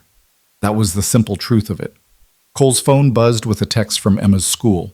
Mr. Maddox, Emma would like to bring her career day project to your garage after school to film the final segment. Is 3:30 convenient? Ms. Rodriguez. He texted back his confirmation, smiling at the mental image of Emma directing a documentary about family businesses and second chances with the seriousness of a seasoned filmmaker. She'd been working on it for weeks, interviewing him and Vivian and his employees, carefully scripting her narrative about how people helped each other build better futures. The project was due Monday. Emma had informed him gravely that it would definitely win Best in Class because it has actual dragons in the metaphors. At 3:30, Emma burst through the garage door with Ms. Rodriguez in tow, lugging a tablet and a hand-drawn poster board that proclaimed Second Chances, a documentary by Emma Maddox. Daddy, we need you in front of the logo for the final shot. Emma was in full director mode, positioning Cole like a prop. And Vivian, are you still here? I need you for the interview part. Vivian emerged from the office, trying and failing to hide her amusement. I'm here. What do you need? I need you to tell the camera how second chances work. The real story, not the school-appropriate version. Emma adjusted her tablet's angle with intense focus. Ms. Rodriguez said I could interview real people about real things as long as it's true and important. Ms. Rodriguez nodded. Within reason, of course, but Emma's project is genuinely impressive. She's put a lot of thought into this. Okay, I'm ready. Emma hit record, then looked at Vivian with those two serious eyes. Ms. Hale, can you tell me what second chances mean to you? Vivian glanced at Cole, something passing between them. Shared history, shared understanding, the knowledge of how much had changed since that night in the alley. Then she looked at Emma and spoke with complete honesty. Second chances mean being brave enough to face the thing that scares you most. For me, that was hospitals. I spent 23 years avoiding them because of something terrible that happened when I was your age. I let fear make all my decisions. Vivian's voice was steady, clear. But then I got very sick, and your father refused to let me die just because I was afraid. He made me choose, fear or life. And I chose life. That was my second chance. And what did you do with it? Emma prompted, every inch the serious interviewer. I learned to be brave. I walked through the doors that terrified me. I made friends with people who saw me as a person, not just a business owner. I started living instead of just surviving. Vivian smiled. And I helped your father build this garage, which is his second chance. We helped each other, really. That's what second chances are about. People seeing potential in each other and having the courage to act on it. Emma nodded solemnly, then turned the camera toward Cole. Daddy, why did you help Vivian when she was scared? Cole had known this question was coming, but actually answering it with Vivian and Ms. Rodriguez and his employees all watching was harder than expected. He thought about lying, about giving some sanitized version that didn't include Sarah or guilt or the desperate need for redemption. But Emma deserved the truth. They all did. Because 5 years ago, someone I loved very much was scared of hospitals too. And when she got sick, I listened to her fear instead of fighting for her life. I let her make a choice that ended up killing her. Cole's voice was rough but steady. When I found Vivian in that alley, I had a second chance. A chance to do what I should have done before, to fight for someone's life even when they're too scared to fight for themselves. So I did. And she lived. And that helped you? Emma asked quietly. Yeah, Bug, it helped me. It didn't erase what happened before, but it showed me that I could learn from it, that I could be better. Cole looked at Vivian. And then Vivian helped me back by giving me this garage, by believing I could build something good, by showing me that second chances go both ways. Emma stopped recording, her professional demeanor cracking to reveal the 7-year-old underneath. That's really good, Daddy. I think I'm going to cry, but Ms. Rodriguez says that means it's powerful storytelling. It absolutely does. Ms. Rodriguez was wiping her own eyes. Emma, that was beautiful. You're going to have a wonderful documentary. Can I film the logo one more time? I want to explain about the dragon. Emma was already repositioning her tablet. Because the dragon is protecting the garage, but it's also being protected. That's important. She filmed for another 10 minutes, narrating seriously about symbolism and hope, and how her daddy had taught her that monsters got smaller when you looked at them together. Then she declared the project complete and proceeded to give everyone, including Miss Rodriguez, a full tour of the garage with detailed explanations of what each piece of equipment did. By the time they left, Vivienne was laughing openly, her usual composure completely abandoned. That child is extraordinary. She's determined, I'll give her that. Cole started closing up the garage. It was nearly 6, and his employees had already gone home. Thanks for being part of her project. It meant a lot to her, to both of us. Are you kidding? I wouldn't have missed it. Vivienne helped him turn off lights, moving through the space with easy familiarity. She's right, about the dragon protecting and being protected. That's exactly what we did for each other. They ended up in the office, neither quite ready to leave yet. The evening sun slanted through the windows, painting everything gold. Cole made fresh coffee, the good stuff he kept for special occasions, and they sat in the waiting area chairs, comfortable in the silence. I have something to tell you, Vivienne said eventually. I've been putting it off because I wasn't sure how you'd react. Cole's stomach tightened. That sounds ominous. It's not bad. At least I don't think it is. Vivienne set down her coffee cup, nervous in a way she rarely was anymore. I've been seeing a therapist for the hospital phobia and the grief about my mother and all the ways fear shaped my life. Dr. Peterson, she specializes in trauma. That's good. That's really good, Vivienne. She's been helping me understand something. Vivienne looked at him directly. For 6 months, I've been telling myself that what we have is friendship. That you saved my life, I helped you build your garage, and now we're friends who care about each other. But it's more than that, isn't it? Cole's heart started hammering. What do you mean? I mean, I think about you constantly. I make excuses to visit the garage. I text you about things that don't matter just to have a reason to talk to you. I've reorganized my entire life around being near you and Emma. Vivienne's voice was steady, despite the vulnerability in her eyes. Dr. Peterson says I'm developing feelings that go beyond gratitude or friendship, and she asked me what I was going to do about it. Cole couldn't breathe. He'd felt it too. The way their connection had deepened beyond what made logical sense. The way his heart lifted every time Vivienne walked into the garage. The way Emma had started calling her Aunt Vivienne and asking when she'd be coming to dinner. He told himself it was just gratitude, just the bond that formed between people who'd saved each other's lives. But that was a lie. And he'd spent enough years lying to himself about important things. I think about you too, he said quietly. More than I should. More than I know what to do with.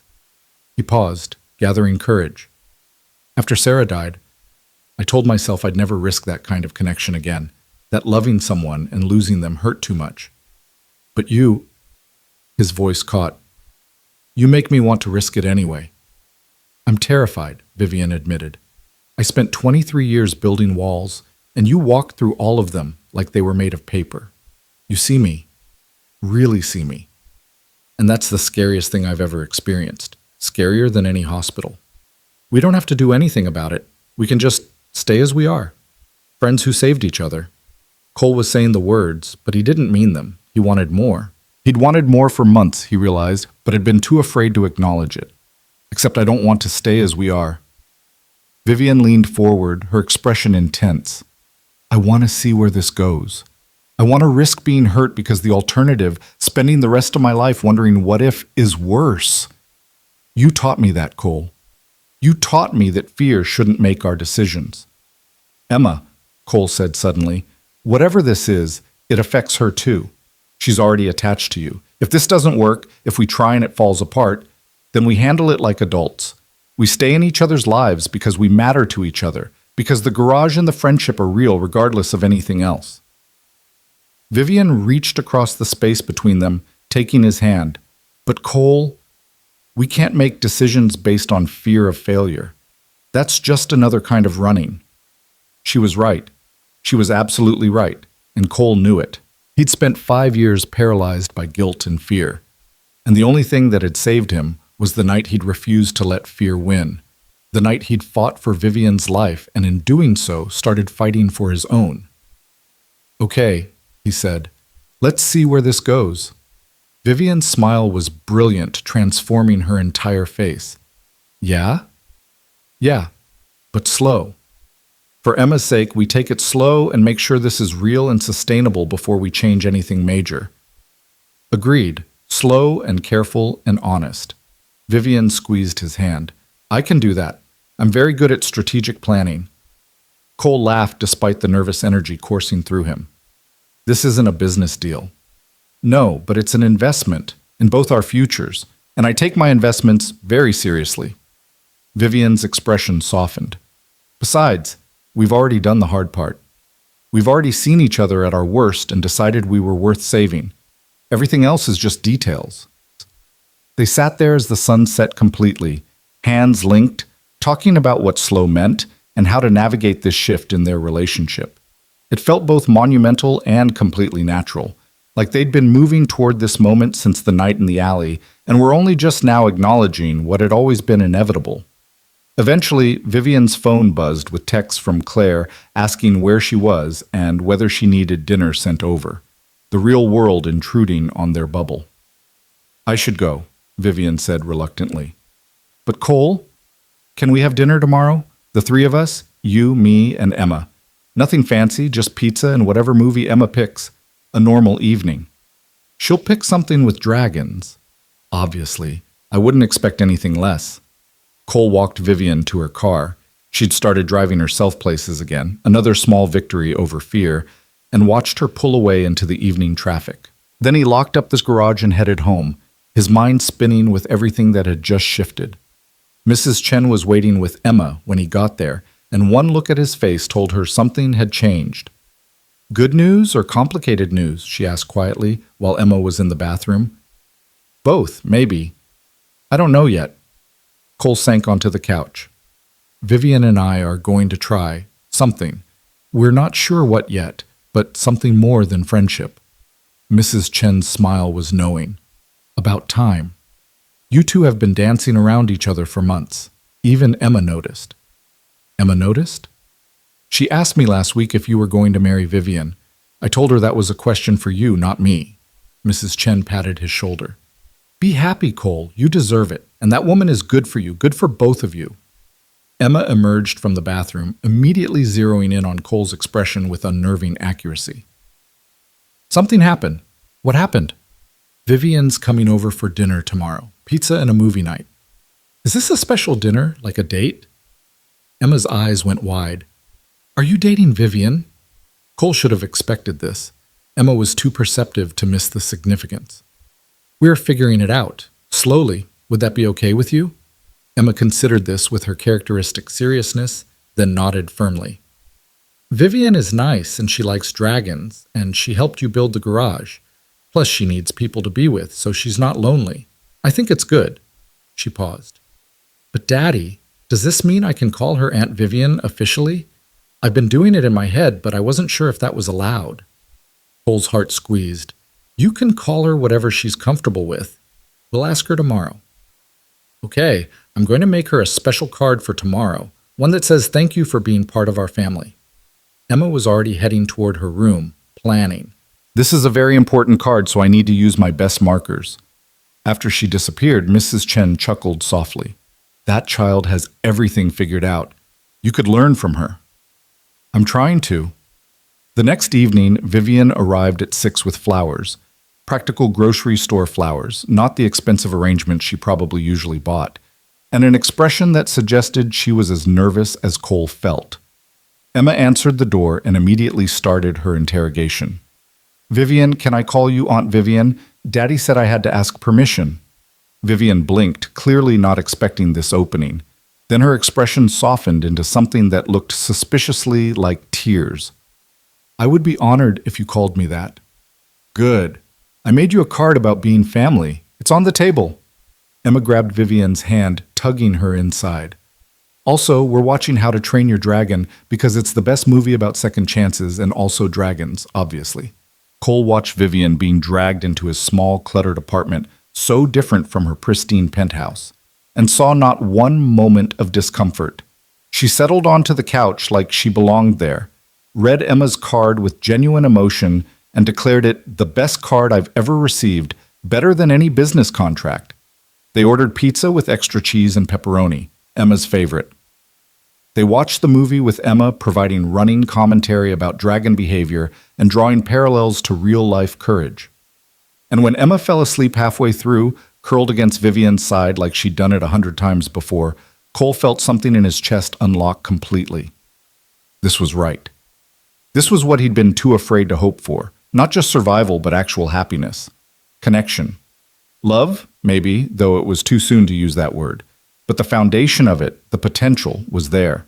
Vivian looked at him over Emma's sleeping form, and the understanding in her eyes said she felt it too. The terrifying, wonderful possibility of building something real. "Thank you," she mouthed silently. "For what?" Cole mouthed back. "Everything." 3 months later, on a crisp autumn afternoon, Cole stood with Vivian and Emma in front of St. Catherine's Hospital, looking up at the newly completed emergency wing. The Catherine Hale Emergency Wing, the sign proclaimed, dedicated to providing excellent care with compassion and understanding. It was the official opening ceremony. Vivian had been asked to say a few words, and she'd asked Cole and Emma to stand with her while she did. The hospital administrator gave a brief introduction, talking about Vivian's generosity and vision. Then Vivian stepped to the microphone, Emma holding one hand and Cole holding the other. 9 months ago, I collapsed in an alley, dying from appendicitis, and too terrified to seek help. I'd spent 23 years avoiding hospitals because my mother died in one when I was 9 years old. That night, my fear almost killed me. Vivian's voice was strong, clear, but a stranger, a mechanic named Cole Maddox, refused to let fear win. He fought for my life when I couldn't fight for myself. He carried me through doors that terrified me and stayed with me until I learned to be brave. She paused, looking at Cole with eyes that held everything they'd built together. This emergency wing isn't just about modern equipment or efficient care, though it will provide both. It's about second chances. It's about the people who walk through these doors terrified and walk out alive. It's about doctors and nurses who see their patients as whole people, not just medical cases. And it's about breaking the cycle of fear that prevents people from getting the help they need. Vivian squeezed Emma's hand. My mother, Catherine Hale, worked 3 jobs to provide for me. She died in a hospital, but not because hospitals are evil or dangerous. She died because she waited too long to come in, because she was scared of taking time off work, of the bills, of everything going wrong. Vivian's voice caught, but she pushed through. This wing is my promise that her death, and all the deaths like hers, won't be in vain, that we'll create spaces where people feel safe seeking help, where fear doesn't have to win. She looked out at the gathered crowd, hospital staff, donors, reporters, and the small group of friends that included Claire, Mrs. Chen, and Cole's mechanics. Thank you to everyone who made this possible. Thank you to the doctors and nurses who save lives every day. And thank you to Cole, who taught me that hospitals don't always take people away. Sometimes they give them back. The crowd applauded. Emma bounced with pride. And Cole felt tears streaming down his face without shame, because this, all of this, was proof that pain could be transformed into purpose, that loss could lead to building something meaningful.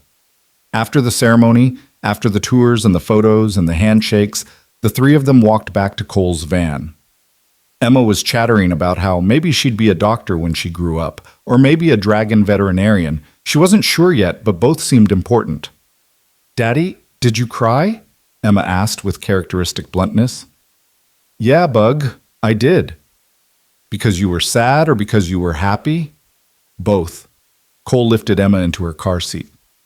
"Sometimes the biggest feelings are both at the same time." "I think that's what second chances feel like," Emma declared wisely. "Sad for what you lost, but happy for what you found." From the front passenger seat, Vivian turned to look at them both. "When did you get so smart?" "I was always smart. You just keep noticing it more." Emma grinned. Can we get ice cream? I think opening hospital wings should be celebrated with ice cream. I think that's an excellent idea. Vivian looked at Cole. What do you say? Ice cream before heading home?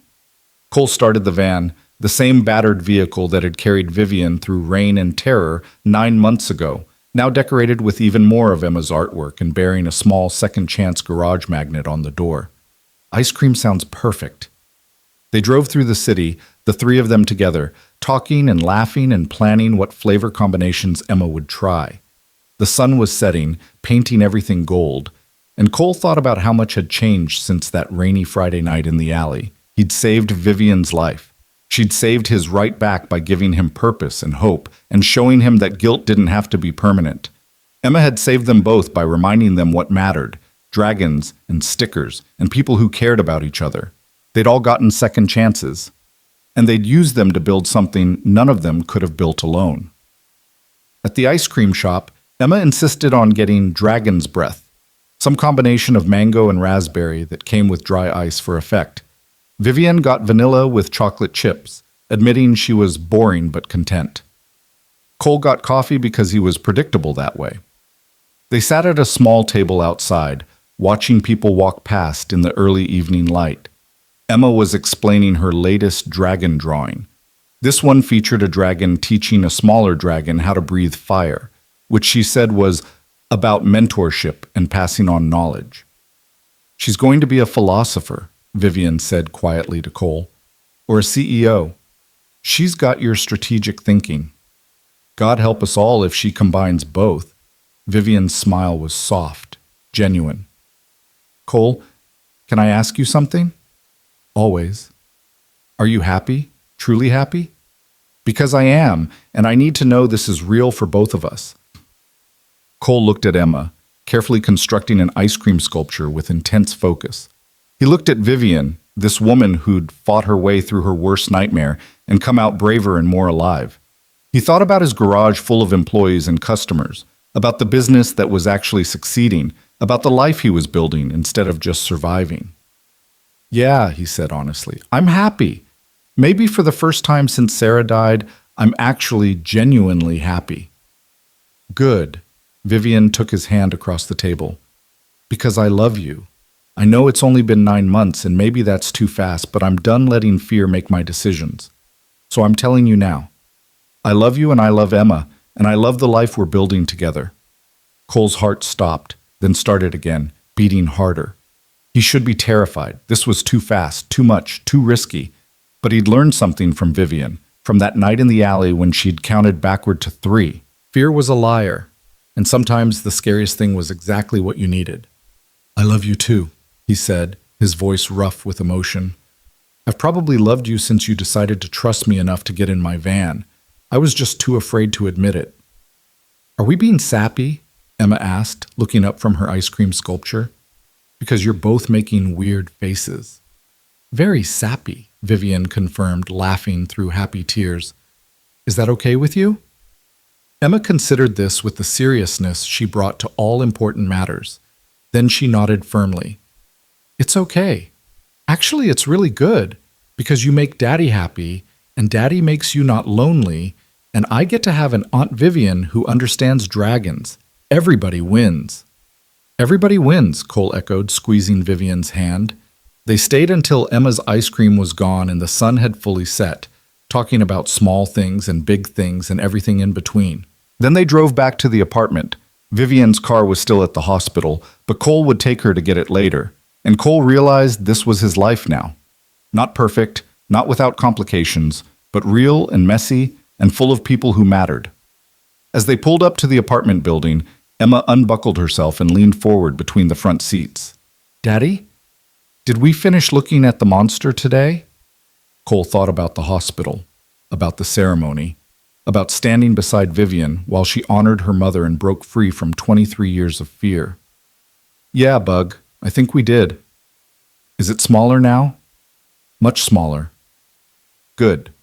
Emma nodded with satisfaction. That's what happens when you keep looking. Eventually the monster gets so small you can just step over it and keep going.